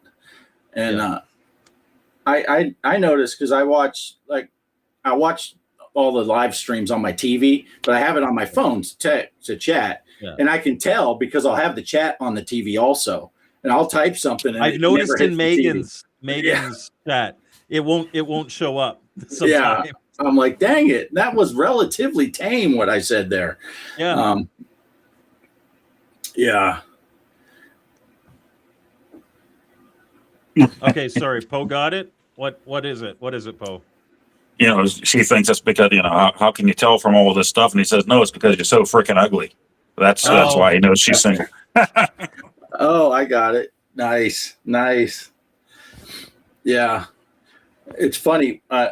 We had a girl that worked at the grocery store with me up in Arkansas, and she was a college age girl, but she was raised pretty religious, and she didn't cuss or anything like that. And the boys, I tell the guys that worked at the store, I tell them all these jokes, and they'd be like, go tell her. And I'd be like, I'm not going to tell her these jokes. And she'd just go ahead and tell it so the guys will shut up. And I told her the deaf couple. And when I did the punchline that pull on it 100 times, I just looked at her stone face. I'm like, I never got that one. Why would he want it 100 times? And she's just like, I am not explaining that to you. And she turned around and walked away. So everyone's like, that was funnier than the joke. But yeah. There's some good ones out there, but yeah, I told a guy that I worked with at the old mill a joke, and he was always like straight-laced dude. He had been in the Army. My friend had told me this joke, so then I said it to him. Everybody's standing around talking about working out. They were really talking about this. So he comes walking up, and I said, hey, his name was Julio. I said, are you into fitness? He said, oh yeah, I go to the gym too. I said, well, how about fitting this into your mouth? And he's very homophobic and stuff. So I was called every name in the book. Wow. Everybody else laughed, but not Julio. Not Julio. That is hilarious. Yeah. Yeah. Good times.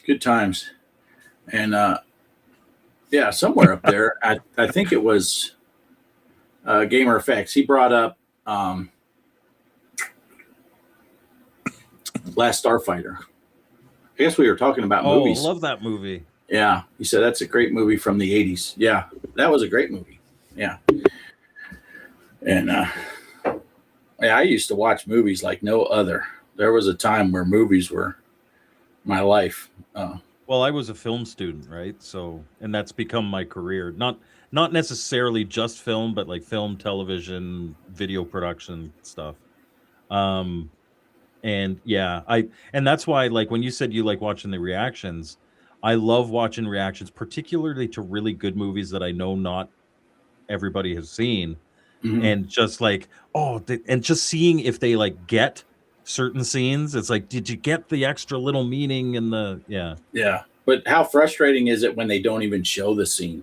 They don't even include it. Oh. You're like, what is wrong That's with like you? that's like watching Jurassic Park and skipping the T-Rex escape. Like, what are you doing? Why Yeah. bother watch the movie at this point? Yeah, and we'll watch a bunch of those like Blazing Saddles or some of those old comedies, and you're waiting for a specific line that and they skip it. Yeah. And you're like, what? How did you not include that line? And I've told this story. I used to watch so many movies. I added on to my house in Arizona, and I built a theater, and above that was an arcade. And I watched so many movies back in the day when you could rent movies at the Hollywood Video Store, and I would be waiting in line to rent my movies, and a person would go up like they do, and hey, can you tell me about this movie? And the person working the counter would say, no, but he can. And they'd turn around and ask me about the movie. And, nice. Yeah. So, and then finally the manager said, hey, you should apply to work here a couple days. And I'm like, why would I want to do that? She's like, free rentals. I said, where are your applications?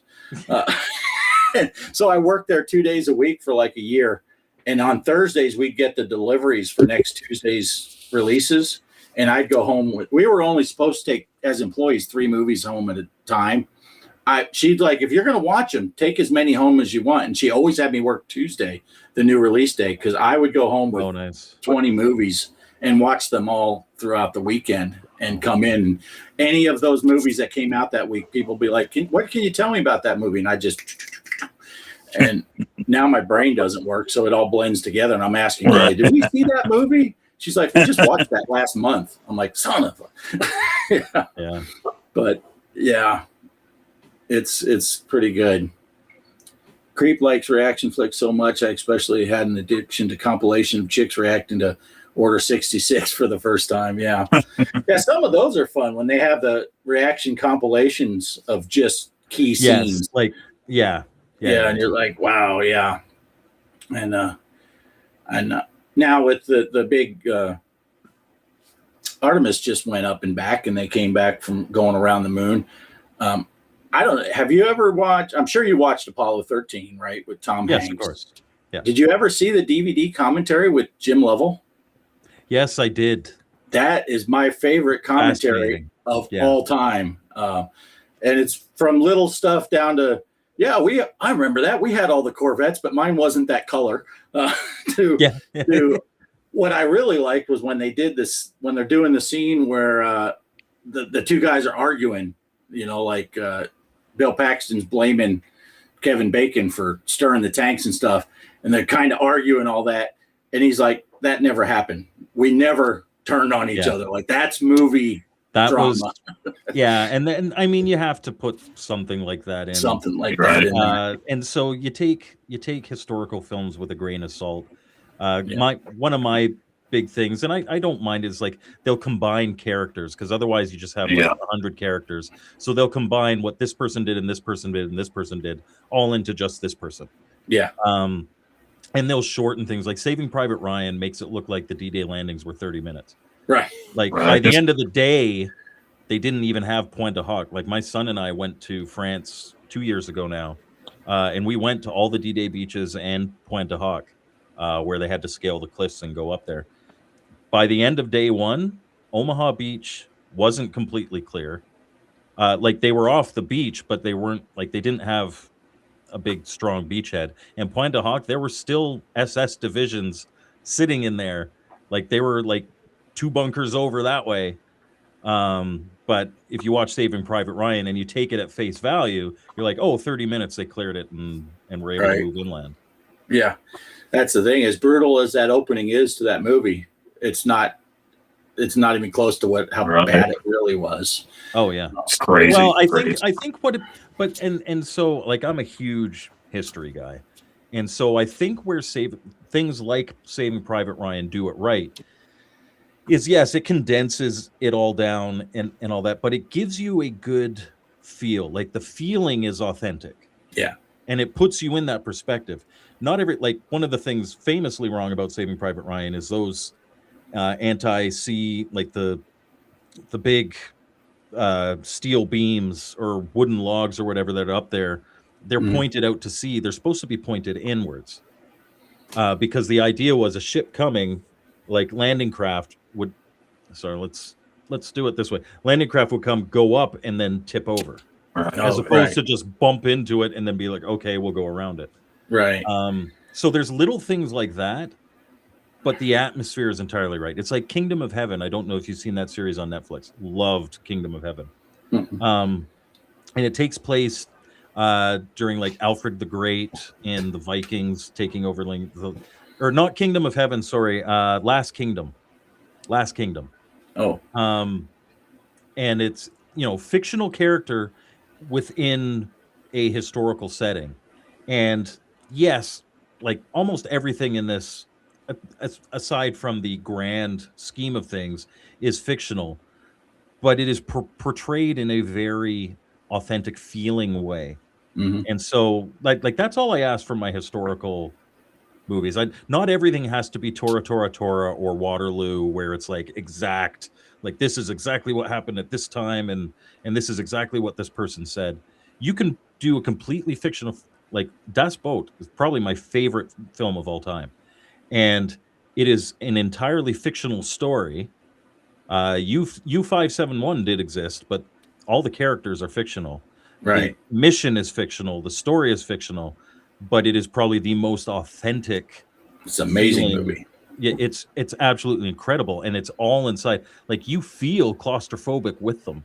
The first time I ever watched that was on like a 13-inch television screen in a dorm room, and I had the lights out, and I felt like I was on that submarine. It was incredible. Yeah. So you don't have to be bang on historically accurate to have a fantastic historical film. Right. Yeah.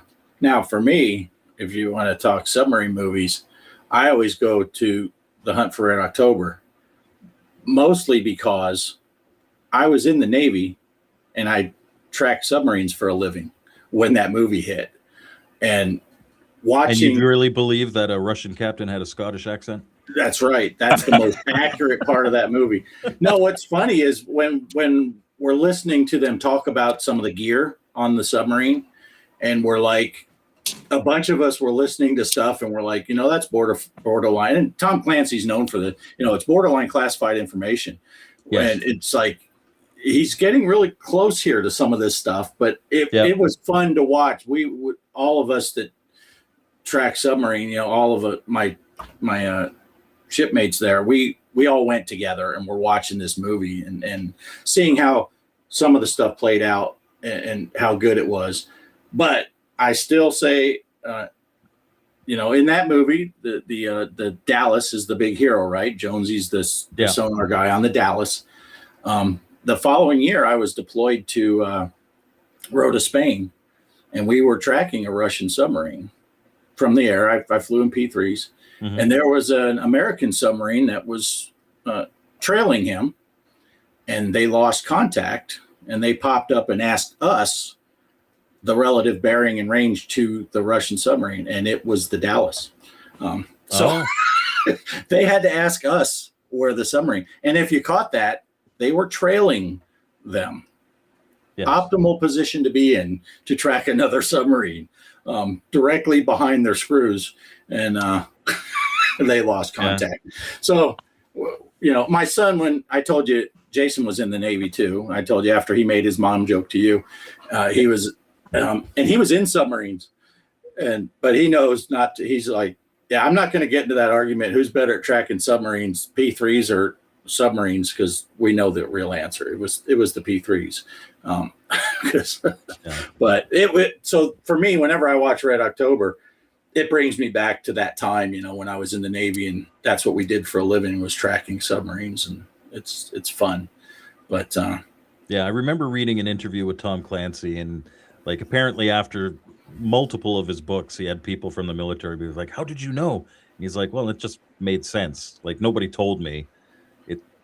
Certain things made sense, like the corkscrew drive or whatever on the Soviet submarine, and yeah. yeah, some of the stuff was pretty far off, and some of the stuff was pretty accurate, and you could tell there was some guesswork going in there. But yeah, Tell we me like Red Dawn wasn't a accurate prediction. Yeah, no. Now, Always funny wanted to be a enough, Wolverine. Wolverine. Funny enough, another of my favorite submarine movies is Down Periscope with Kelsey Oh, Grammer. I love that Kelsey movie. Grammer, That's a good movie. And there is a P3 in that movie. They show a brief glimpse. They pop up and look around, and they show a P3 flying over, dropping sauna buoys. And I'm like, hey, there we are. That's us. But yeah. Derek's talking about his mom again. Look for Derek. Kelly will, from time to time, bring up a quote from Down Periscope whenever you're watching stuff like the recently. It would be the Houston rodeo, apparently, where they had to put into dress code because of the way these girls. But you see these girls that are popping out of their tops, and Kelly always says she's almost out of uniform. That's a Down Periscope joke. Yes. Yeah, what the heck's, god dang it, Rob Schneider, prepare to dive. That just cracks me up. That whole movie just makes me laugh. But it's one of those movies that I remember, even when it first came out, it felt like a throwaway movie. Like, it wasn't like, oh, I got to see this, it's going to be so funny. It's like, oh, this is going to be a stupid film. And then you watch it and you're like, that was a really fun movie. Yeah. And I'll tell you, the old sub hunter in me will tell you, diesel boats are very hard to track. Really? When they go underwater and they turn off their diesel engine, it's very quiet. It's an electric motor with a battery. They don't go very fast underwater. They are very hard to track. I've told this story before. I don't think I told you before, Mike, but I've told this story before. We were doing some war games with our own submarines, and we were tracking a Los Angeles class submarine. And sorry, 1 second. My daughter wants to say goodnight. Oh, Come okay. under the thing. You are live. You are live. See, he's waved to everybody. Good night, dear. But so they Okay. were putting frequencies in the water, and we were tracking them. They were pretending to be Soviet. And after we got done, our tactical coordinator called down and said, "Hey, do you mind if we track you for a while?" And he literally laughed on the radio and said, "You can try." And so he said, "I'll give you a head start. We're going to go this course and speed for the next 20 minutes." So we did what anyone would do. We went directly in front of them and put a sonobuoy pattern almost on top of each other. This pattern was super tight. Yeah. And they're driving through, and all of a sudden our acoustic operator, he said, "I think they just passed buoy number 4. I don't remember the number, but whatever, in the middle of our pattern." So the tactical coordinator, he knew where he went underwater, and he knew where Dick said, "I think he just went past that buoy." 10 minutes later, he pops right up exactly where that marker was. And then the TACO calls back and he goes, "Now you said you think he went by. What do you mean?" He said, "I happened to be listening, and for a second, the ambient sea noise got quieter when he drove by our buoy." Oh, wow. That's pretty quiet. He was within 100 yards of that buoy, and Dick got nothing on our equipment at all. Huh. He about ran over the buoy and nothing. And he just happened to be listening, and it actually got quieter for a second. But what about like the old diesel subs? Don't they like ping? You can ping them and they'll get the reflected. Yeah, you can ping anything, and yeah, then you'll know exactly where they are. But if you're trying to be stealthy, in all my time we never dropped an active buoy, not once, because they're expensive for one, and you don't necessarily. We try not to overfly them either, because they know if you overfly the submarine, they can hear the airplane. So we would try not to overfly them. We don't want them to know that we know where they're at. So pinging would be, if we're ready to drop a torpedo, maybe you'd ping them. But like I said, I don't know the ins and outs of submarine hunting. I was never in the Navy. Yeah, it's all just being quiet and listening. It's all about listening. Unless they pop up, then I could hit them with the radar. and more often than not, I would just be listening for them to turn on their radar. So what you're saying is for the last like 20, 30 minutes, Poe's been a Navy man. Yeah. Just sitting and listening. Yeah, it was lots of Navy in the family, that's for sure. My dad, my brother's 2 oldest sons. Yeah, well, Navy.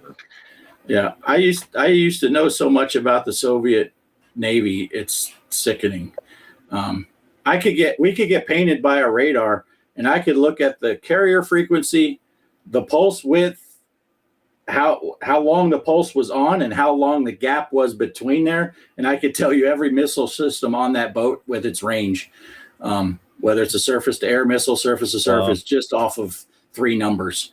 You especially knew the surface-to-air missiles. I knew every one. I love the Monty Python reference, and we even have the machine that goes bing. Yeah, when the administrator comes, you got to turn that on. Yeah, that's right. Yeah, it was kind of, the joke used to be if we were in a wartime situation, I was a sensor station 3. That's the non-acoustic side. Mm-hmm.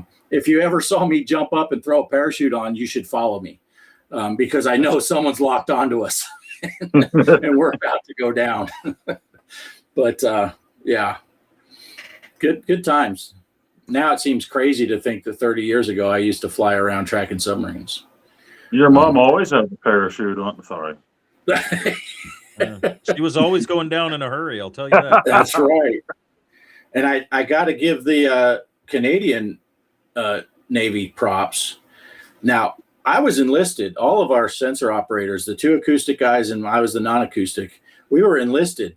But in the Canadian Navy, they put officers doing that job, what we did, the exact job. And if we flew up to Canada and we're staying over there because we're doing some kind of joint mission or whatever, they would put me and the other 2 guys in officers' quarters. They're like, you guys are doing the job of officers. You can have officers' quarters. And we're like, okay, I guess. But they don't want to hang out with us because our guys would look at us as still the enlisted guys. So, yeah, that's true. We're a little fish we out don't of have water. as many people, so we can have better accommodations for more of them. Yeah, and even the enlisted barracks were better than the United States enlisted barracks, especially in the Navy. We didn't have those cushy dorms like the Air Force has. All y'all are both whiners coming from an Army, man. Yeah. Well, you know what I like? One of my favorite places to go on deployment was to the Azores because we'd stay in an Air Force base, and I liked it that the maids would come and pick up my laundry and do our laundry and make our beds, and you could leave $5 in your shoes and they'd polish your shoes for you. That's a true story. In the Navy barracks, you had to chase away all the cockroaches and stuff to get to your clothes. And you had to pick the weevils out of your food. Yeah. My son joins the Air Force. Then he gets stationed at a joint base with the Army, and the chow hall near him is run by the Army. He's like, I don't go there. He'd rather just, he has a car, he gets fast food. My wife always says, eat for free, you're there. He's like, you don't understand, Mom. It'll make him a man. That's right. all you wussies in the Air Force and the Navy, Army will make you a man. Well, and we did eat good. I tell you what, the second tech school I went to, the permanent party chow hall was down for refurbishing. So they sent their cooks to us. They were right in the same building, our dorms. So we got all of the awesome food. We even had lobster tail and steak a couple times while I was there. Wow. But wow. They had a fast food line, with great cheeseburgers and things like that. But then there was also like the regular dinner line where you roasted turkey, mashed potatoes. And I think you could eat twice for each meal if you really wanted to. Wow. But then after that, when I got to my base, my wife came up. So I wasn't single anymore. I wasn't going to the chow hall. I was eating home cooking every night. Nice. Yeah. I only dealt with all that stuff. I was married the whole time I was in. So I only had to do that on deployments. That's where I would go. And what made me laugh is when we went to Bermuda, we got $163 a month per diem. And Bermuda, it was back in the 80s when I was there, late 80s. I think I was in Bermuda, 89. It was $5 for a can of Budweiser. So you didn't go out in town and drink very often. And a Big Mac, just a sandwich back then, was still more expensive than now going and getting a Big Mac in Bermuda. So it was, and then my next deployment was to Spain. Spain was dirt cheap, but the chow hall on base was closed. So we got like $550 a month per diem. My whole paycheck went into the bank, and I lived off my per diem check, because it's like you go out in town and get a dinner, it was like $2. It's like, what the heck? But yeah, so the most expensive place I ever went, I got the least amount of money. And the cheapest place I went, I got the most amount of money. So that was kind of crazy. Well, listen, hey, Derek, yeah, lobster tail and steak when there are people going hungry. In my opinion, military deserves that and so much more, not just one branch over another. These guys, these young kids, maybe some of them don't realize, but I think they do, you know. You want to serve your country. There's certain people that do, and there's other people that don't, and so be it. You know, that's the way it is. But those guys, in my opinion, that are willing to go out there and die, you know, they deserve it. Yeah, and for people that don't know how all this works, we'll tease each other all day long. Me and Poe will tease Air Force, Navy. Mike can throw Army stuff in there, but we used to laugh. We travel a lot, and Marines were with us. And we'd be at a bar in Spain, and I could be sitting there talking to a Marine, and we're about throwing punches at each other. But if one of the Spanish people were to punch the Marine, all the Navy guys were jumping on that. Oh, Dude. yeah. It's like, I can tell Poe to fuck off, but they better not. It's the same. It's the exact same thing as siblings. It's like, that's my job. Right. You come in, we're gonna have a problem. Yeah. So we all tease, and it. Sometimes the teasing will come to blows. I've seen literal fights between Navy guys and Army guys, Navy guys and Air Force guys. But if there's a third party that jumps in, it's going to be Air Force and Navy against him. It's like, yeah. And you talked about favorite military movies. Now, this really isn't a real serious one, but No Time for Sergeants with Andy Griffith is one that I watch all the time. My son watches it on his own out there. Not hilarious movie.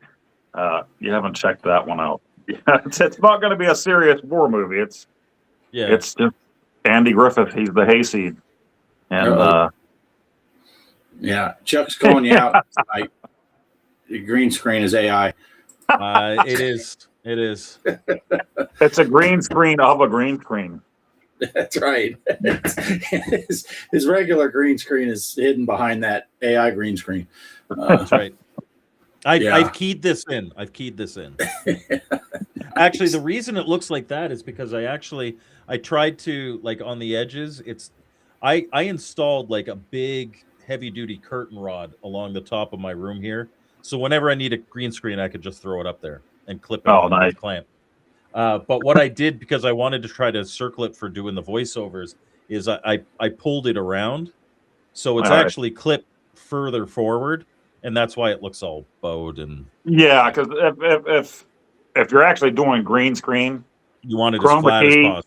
Yeah, chroma key and the wrinkles. It's just, it'll show them. It's not one way or another. Well, but I do it manually. It's not like I use Keylight in After Effects. So I could take care of this if I wanted to, especially because I'm wearing a red shirt. And when I wear a red shirt, it brings out the red in my face too. Oh, yeah. High blood pressure. Right? So I look like high blood pressure and like you drink whiskey all day long, right? Well, now that you mention it, maybe we should.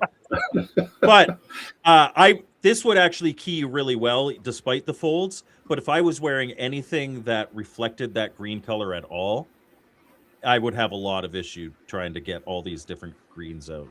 Yeah. Well, I was just going to say, I have the same deal with the curtain.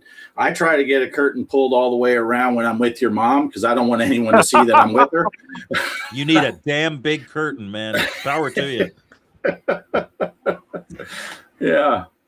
Kelly That's says like, I that. did notice when he said that he had been an angel, but GB Dreams, he's like, oh, my favorite taco is Mike's mom.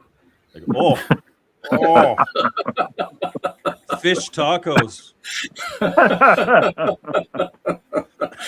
Oh, that's funny. Wait, so you guys don't drink whiskey all day long? Maybe I have a Whiskey problem. is my go-to, but I do not drink much anymore. I drank a lot when I was younger, and not that it ever became a problem. I was never an alcoholic or anything like that, but I have had enough days curled up in the fetal position with the shower just pouring on me, vomiting into the drain, that I don't need to do that anymore. I like the taste of whiskey. This actually I brought back from Scotland years ago. Nice. But I actually have 2 bottles here for summer. Oh, because my boss got me a bottle of whiskey for Christmas.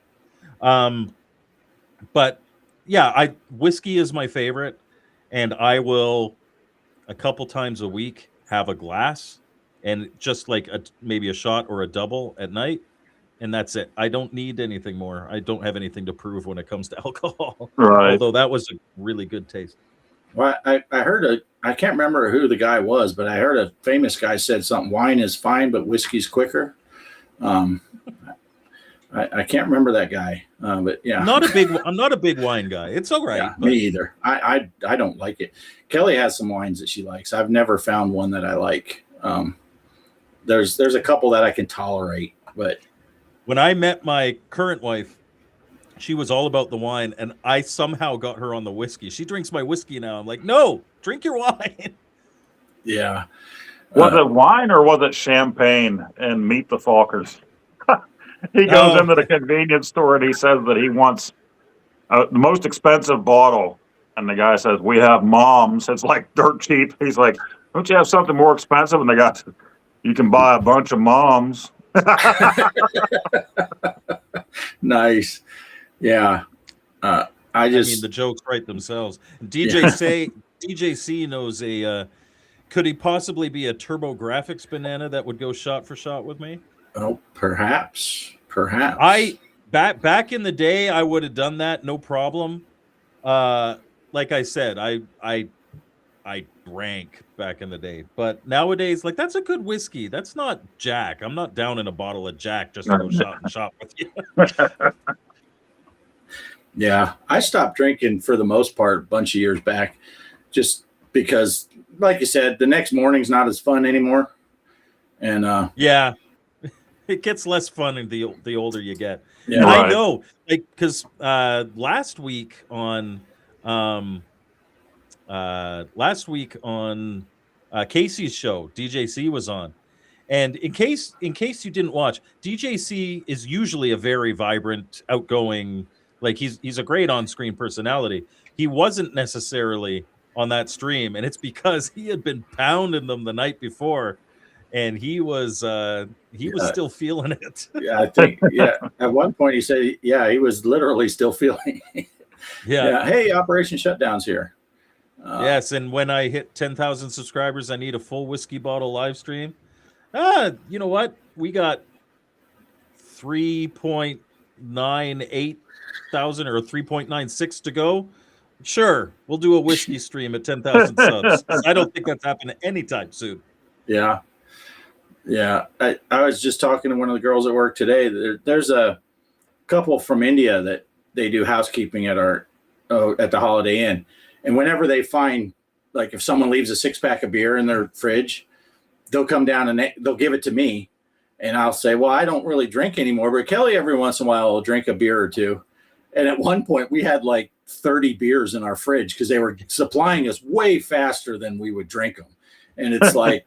Yeah, you either need to drink these or just get rid of them because, it's a nice gesture, but we don't really drink. And probably about, I don't even know now, 20 years ago, I was still with my ex-wife, and I told her one day, I said, I'm pretty sure I quit drinking at some point. And she said, why do you say that? I said, I bought a 6-pack of beer a year ago, and 5 of them are still in the fridge. And she's like, really? Yeah, because back then I hadn't built my arcade room, so I finished my garage, and that's where my arcade was. And I had a refrigerator in there and stuff. So that's why I always kept my beer, and she didn't pay attention to what I had. But I just bought a 6-pack, and it was a year later I had 5 of them left. I'm like, I guess I quit drinking. It was never a conscious decision. It was just I enjoy the odd drink, but if I went to the doctor tomorrow and they're like, you can never drink alcohol again, okay. Like, my life wouldn't change one bit. Yeah. And when I was on deployment, me and my buddy, we'd get a case of beer every night and split it. So we drink a I 12 used to pack. spend my entire per diem on alcohol. Yeah. Yeah. And I tell people, me and Dick would drink a 12 pack each every night. And then some nights we'd do some drinking. That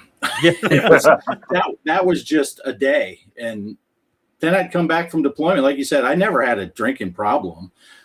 I'd come back from deployment and I'd go right back into regular life. Now I'm okay. I got a wife and kids. I'm it's not an down atmosphere thing. It's a social thing. It's two-day hangover, says Jeff.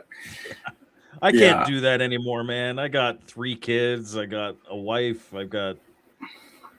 I can't do that anymore. Yeah, but every once in a while, I don't mind. But anyway, but even when I drink, even when I go out with my friends and drink, I'll have 3 or 4. I'll feel it, but I can't drink to the point that like I'm going to be feeling it for 2 days because I have to be productive at some point. Yeah. I won't go out anywhere and have even one drink anymore. If I'm going to have some beer, it's going to be at home. I've had buddies ask me, like, I'm older now. I just don't need the problem of, I have enough problems right now with my head and stuff. So I don't need to be driving and then people thinking I'm drunk when I'm not really drunk, but I had some beers, that kind of thing. Yeah. Apparently we have 12 beers of different varieties in our refrigerator right now that are just brought down randomly. But sample pack. It's a sample pack, yeah. But yeah, like I said, it was never a conscious decision. I just stopped drinking, but I will never drink to excess anymore because, I'm not dealing with the next morning. It's too much. It's too much. Con started outweighing the positive like 5 years ago for me. Yeah, it's brutal. All right, well. We're almost at that 2.5 hour mark. Yeah, my headphones came off quite a while ago. Phone was dying. Poe lost the headphones. That's a sign we're nearly to the end. Iron City beer is cheaper at home, Poe. Yeah, it's a Berg thing. That was the Iron City beer. All alcohol is cheaper at home. Right. Iron City beer, that was their whole promotion back in like the 80s and 90s. It's a Berg thing, Pittsburgh. The other one was where I work is Latrobe, and that's where Rolling Rock was always made. So if you're a angry video game nerd fan, he drinks the Rolling Rock all the time. You know who? So my wife and I, we've been watching through a whole bunch of old series that she had never seen, and some of them I hadn't seen all of them, but we've been watching The Sopranos. The Sopranos drink Rolling Rock. I saw that. I was like, really? We just went back to The Sopranos for probably the 5th time to watch it the whole way through. And then we went back to Game of Thrones for probably the 3rd time through. Now she's watching Big Love again. And I watched that the first time through. I'm catching some of them here and there with her. But Sopranos, man, that and Breaking Bad, every so many years I can go back and watch all of those over and over again. So Breaking Bad, I definitely can. This is my full-time watching like all of Sopranos. Like back in the day, I would miss an episode here and there. But I remember it being a lot more mob. And now I'm watching it, I'm like, this is 45 minutes of dealing with the family, which is bullshit, by the way.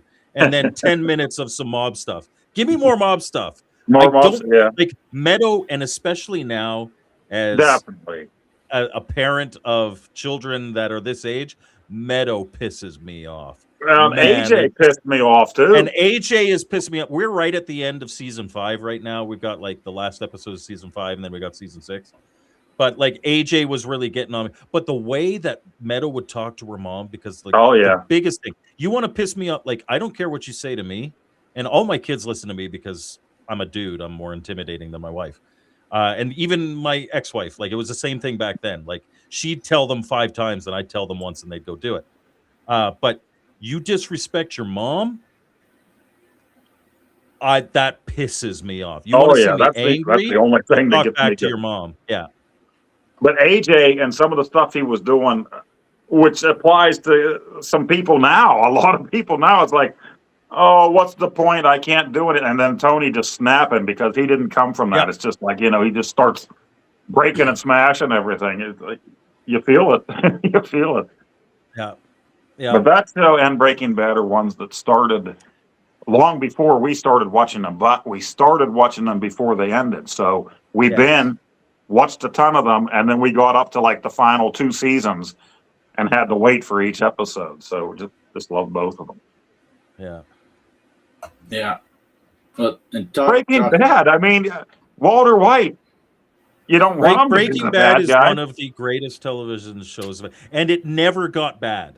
Like Yeah, Game of and you can Thrones, identify with the guy. last season, you're like, you know, The guy even wanted his Sopranos family at to some be point. all right, right? You know, he wanted his family to be all right after he And died. instead, he destroyed it. Yeah, he just became, I'm the man. It was all about ego. I could dive into Breaking Bad so much. Oh, man. I've gotten into full deep conversations of why we hate Skylar. Everyone's like, "Oh, Skylar didn't do anything wrong with the I fucked Ted thing," and like they were separated and all this. I'm like, you don't understand. You're watching this show through the perspective of the bad guy. Ergo, innocent people that get in his way, you are supposed to feel frustrated. You're supposed to hate that. Man, every time, even though it's Hank not that was they're bad people. Hank was probably right when he found out. I still rooted for Walter every step of the way. It's like, F you, Hank. F you, Hank. because you are brought and it's the same, like it's written so well that, you know, the whole thing is like evil people don't think that they're evil. They have rationalizations for everything that they do. And it was written well enough that you buy into a lot of the rationalizations. Oh, Hank was forced to kill those first people. He was forced to do this. He was helping his friend. He was doing this. And Skylar's just getting in the way. Skylar, up until she kind of, and it's funny, when everybody was like, okay, Skylar's okay now, that's when she kind of turned bad. And she's helping him launder the money, right? But like prior to that, you're supposed to look at her as an obstacle because she's an obstacle to the evil that Walter is becoming. And you are buying into his own BS, thinking that he's not a bad guy. And everything that he did for that family turned them all against him eventually. So yeah. Nice. There we go. That was our Breaking Bad segment. Yeah. But that's why it's one of the best television shows of all time, if not the best. Yeah, if you haven't watched it, you've got to watch it. Yeah. I've never watched it. I've never seen Sopranos either. Breaking Bad, I think, will get you right from the start, right from the beginning. Yeah. Nice. So who's saying that they haven't watched? Megan hasn't seen Game of Thrones. I mean, that's Crispy fine. said Game of Thrones is some of the best television, especially the Battle of the Bastards. That is one of the best battles ever put to screen, film or television. It's incredible. Just Google Battle of the Bastards. You don't even have to know the scenario. It is because if you want to watch that whole show, you have to give it time. You have to invest. You have to invest. Yeah. Spartacus. Kelly says it's all about Spartacus. Yeah. I had a friend introduce me to Spartacus right after season 1 aired, and he's like, I said, what? I never saw it. He said, well, it's a gladiators thing, but it's like mixing porn with all kinds of blood and guts. I'm like, okay, where's the bad side? So here's my problem with the first. I watched the first season of Spartacus, and by the time that came out, I was already working in television. And my biggest problem with it, because it tried to do the 300, and then you see the blood splat, and it does like the slow-mo. But as and I am a visual effects artist, I am a graphic artist, a motion graphic artist. The masking wasn't perfect.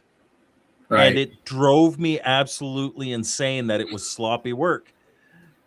So I never watched after that. And after the first season, I think the guy who played Spartacus, he actually died of cancer. He died of cancer. Yeah. Yeah. So they got that different actor. But I did love that one scene where like the girl's smashing the other girl's head against the floor, and you see her eyeball do like it comes out of a socket and it's still connected, and it doesn't. That was pretty awesome. Yeah. Game of Thrones has those moments, man, that you're just like, oh my God. Great moments. Yeah, what just happened here? And so, just like the one that you mentioned, Mike, there's another one there, and I don't remember his name in the series, but the dude that plays the Mandalorian. Oh yeah. Oh, He's fighting the he's in mountain. everything. Yeah. Right. And when he fights the mountain and you watch that episode, you're going to be like, holy shit. So you at least look at that episode. Watch that episode. But like, Wow. but like Megan, like if anybody has even the slightest interest, I would recommend them to go see this. But I'm not going to force anybody to Right. watch it. But I will talk it like my field of study in college and university was film and television storytelling. So when it's done well, I'm just really passionate. I'm not trying to force anybody to watch it. Yeah. Yeah. And we all have things that we like that other people don't like. And people have different tastes. I mean, that scene with the mountain and the Mandalorian, you're going to shit yourself. Yeah. Yeah. Yeah. We watched all of Game of Thrones. I enjoyed the series. Like a lot of people, I enjoyed it more when it was mostly boobies each week, and then suddenly it was wieners each week. And my brother didn't have any premium channel. It's funny. There are a lot of shows, particularly HBO shows, and if you're looking like really since 2000, where the first season will be full of boobies, and then after that, because they already have you hooked on the story, they don't do as much of that. Right. Yeah. And it's never the boobies you want to see. Like, my brother like in Sopranos, there's all these, like, I don't know about you guys, and this might be a personal person. I have had girlfriends who have had stuff done, but I do not like fake breasts. Like, they just don't do anything for me. They feel weird. They look weird. But all of their strippers have fake breasts. Yeah. Like big fake breasts. It's like, I get it, but and I'm a dude in my 40s now. I'm in my mid 40s. I like a little natural sag. I know how good that feels, right? Like, it feels good in the hand. Like, give me natural tits. And so all these girls in the show that are like really attractive, and you're like, oh, I'd actually like to see that. No, you don't get to see those. You only see the strippers. Yeah, I have my one older brother, really into like the medieval stuff, Dungeons and Dragons stuff when we were kids, all of that kind of stuff. Yeah. And he had never watched the Game of Thrones. And so they were having a free HBO weekend, and I told him, you got to watch. Just turn it on and watch. You're going to love it. Well, the show came around that weekend, and I'm watching it, and all of a sudden the show was Wiener Fest. And I'm like, I'm so dead right now. He's going to be so freaking pissed. There's that and one episode that just starts close up on a wiener, right? Yeah. Like the first shot in the show. This is the show you like? I figured you'd like a show like this, something. It's like, oh, man, it's not usually like that. Right. Yeah. It was a good show, though. I liked it. But yeah, I noticed the trend with the HBO shows. Boobs aplenty in season 1. Now we got you hooked. And and now they string out maybe a pair or two throughout a whole season. It's like, what are you doing? All right. True Blood was good for boobies. So there's that. Okay. I never watched True Blood. Sookie boobies were in there. We're really watching Hanging Out this week. Yeah, whenever I watch the X-Men movies, and what's her name on X-Men? Yeah. She's Rogue. Yeah, she'll come on the screen. I'm like, I see her boobs. But Kelly's pretty cool with all that stuff. She's like, yeah, they're pretty good. My wife is too. She'll actually like we'll go out, like we'll go for a walk in the summer, and she'll be like, hey, I'm like, oh yeah. Kelly will do that. She'll point. Yeah, and I'll be like, that's disgusting. That's gross. Yeah. And I joke around. That's what's good. Shelby, as hinted in that one episode with the chat and stuff, she plays for the other team, so she's always looking for hot chicks. There you go. And she'll point them my out to me. father-in-law of all people, he was watching True Blood because my mother-in-law wanted to. And I remember one day after the newest episode, me and him had to go somewhere to do something. He's like, "You watched that True Blood last night?" And I'm like, "Yeah." He said, "You see that chick? She had brown nipples." Like, he was amazed. He's just he was a backwoods, just a regular country fella. He never saw brown nipples before, so he was very happy with that episode. This week's episode of Hanging Out brought to you by Brown Nipples. Yeah. Had an amazing buffet, too. I'm not going to read anything that's pertaining to. We're just leaving it at the Brown Nipples buffet. Worked at a cable company and went to a pre-showing of True Blood hosted by HBO. Nice. Yeah, Kelly loved that show. I liked it, too. We watched it every week. You know. Well, now that I know it vampires. has brown nipples, I'll have to give it a watch. He's going to have to look it up. Lots of nipple. And matter of fact, I think there's one episode where everybody in town, there's a spell or something where everybody's just like totally horny and they're all screwing each other. So, yeah, you might check it out. Yeah. As opposed to just your mother's. Right. That's right. Yeah. Fun stuff. All right. Well, should we call it? Yeah, I need to get to bed. I'll be regretting brown nipples at 4 a.m. Right. If you hadn't brought up Breaking nipples. Bad and all that, this would have been done 20 minutes ago. Breaking Bad, what a great bar. Right. Watch when you get a chance, if you're stuck in the house, you and Kelly, binge watch Breaking Bad. Wow. What a roller coaster. Yeah. And then Better Call Saul, which is the prequel, Yes. but was the It's sequel. also incredibly well done. Oh, and then you start learning more about characters from Breaking Bad that you didn't know about while you were watching that series. And who the hell doesn't love Mike Ehrmantraut? Like, Oh my gosh, what a dude, he man! becomes such a big part of Better Call Saul that just makes the show awesome. You wouldn't think from seeing him in Gremlins that he was going to be that cool of a dude that many years later, right? Yeah. Well, Chris and says, because you look at him, like before he even opens his mouth, you're expecting, "Hey, you guys!" But then you learn, like, this dude. Yeah, you're like, no, this is the most badass character on the show. Yeah, and that most includes Jeff definitely. Graham. I mean, this dude could take on the cartel. Nice. Yeah, I'll have to watch it. Yeah. All right. So that's we're gonna call it there. So tomorrow night, as always, Monday night, Pierre will be on, and then he'll lead you right into Casey. Casey's on at 8:00 Eastern time. And then Tuesday, the big show. Big coming 100th the episode. And I have to admit, Bliss 100. I was very excited about this until Mike messaged me and he said, "Oh, Bart's going to be there too." And I'm like, "Oh, I have things to do that night." Bring if you want to keep track of your score, everybody who's going to be on, like, actually in the episode should. But if you're in the chat and you want to keep score, you'll want a pen and paper because there's a whole bunch of games we're going to be doing with the panel and the chat. Nice. Should be a great time. I think Nice. Retro Bliss is going to be signing some copies of Pac-Man 2600 and giving them away. Oh, Legit. Awesome. Yeah. I never Really? win anything from either of your guys' shows anyway. So, cheaters, go sub, I'm still have the hope. You know what? Spencer actually sent me like 20 copies of Soren Rising, which honestly I think is his best Game Boy game. I am going to send me your address. I'll send you a copy of this. Oh, nice, because I still have one of my boys' Game Boys here There you go. that I'm fixing for him. It's a good game. It's a challenging game. It's a good game, though. Yeah.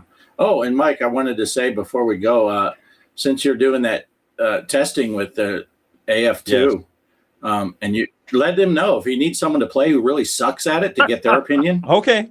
Yeah. We'll I'll test it for him. I still haven't I will updated the find all the JSON ways to file, die. right? He updated that JSON file to the first one for game saves. Was that what it was? For the sprint? Yeah, Game Saves was one of the earlier updates. Yeah, I didn't Yeah. do that yet. So, because I bought it before they even had that in there, I think. So, Yeah. I can discover all the ways to die in the first 30 seconds of the game. Trust me. I did too. Like it is a challenging game, but it's a good game. Yeah, it looks awesome. Can't wait. All right, so make sure you check all that out. Crispy has a show on Wednesday night. I'll be on Thursday night with Greg doing some pinball talk. And Friday, 1:00 Eastern time, that's when you'll find Derek and Megan doing their show. And then that puts you right back into the weekend with Mike at 2:00 Eastern and Saturday, and back to hanging out with me. It goes so fast. So That's for sure. it goes so fast. Next thing you know, Poe and I will have an obscure Atari game challenge for next week. All right. I'm thinking something no one ever heard of, like Joust. Squeeze box. Squeeze box. Yeah. So thanks for watching, Mike. Thanks again for being here. It's always great to see you. And we'll see you live on Tuesday night. And I'm going to play what everybody's been waiting for. Here comes the outro. Part. So the best part of the show. Thanks for watching, everyone. We're out. Thanks for stopping by, guys. We hope to see you next week. Hanging out with Poe and Offgrid. Yeah, the retro game stories. You know what they did. From Atari to Zaxxon, every secret unwound. Best closing credits theme. The baddest around.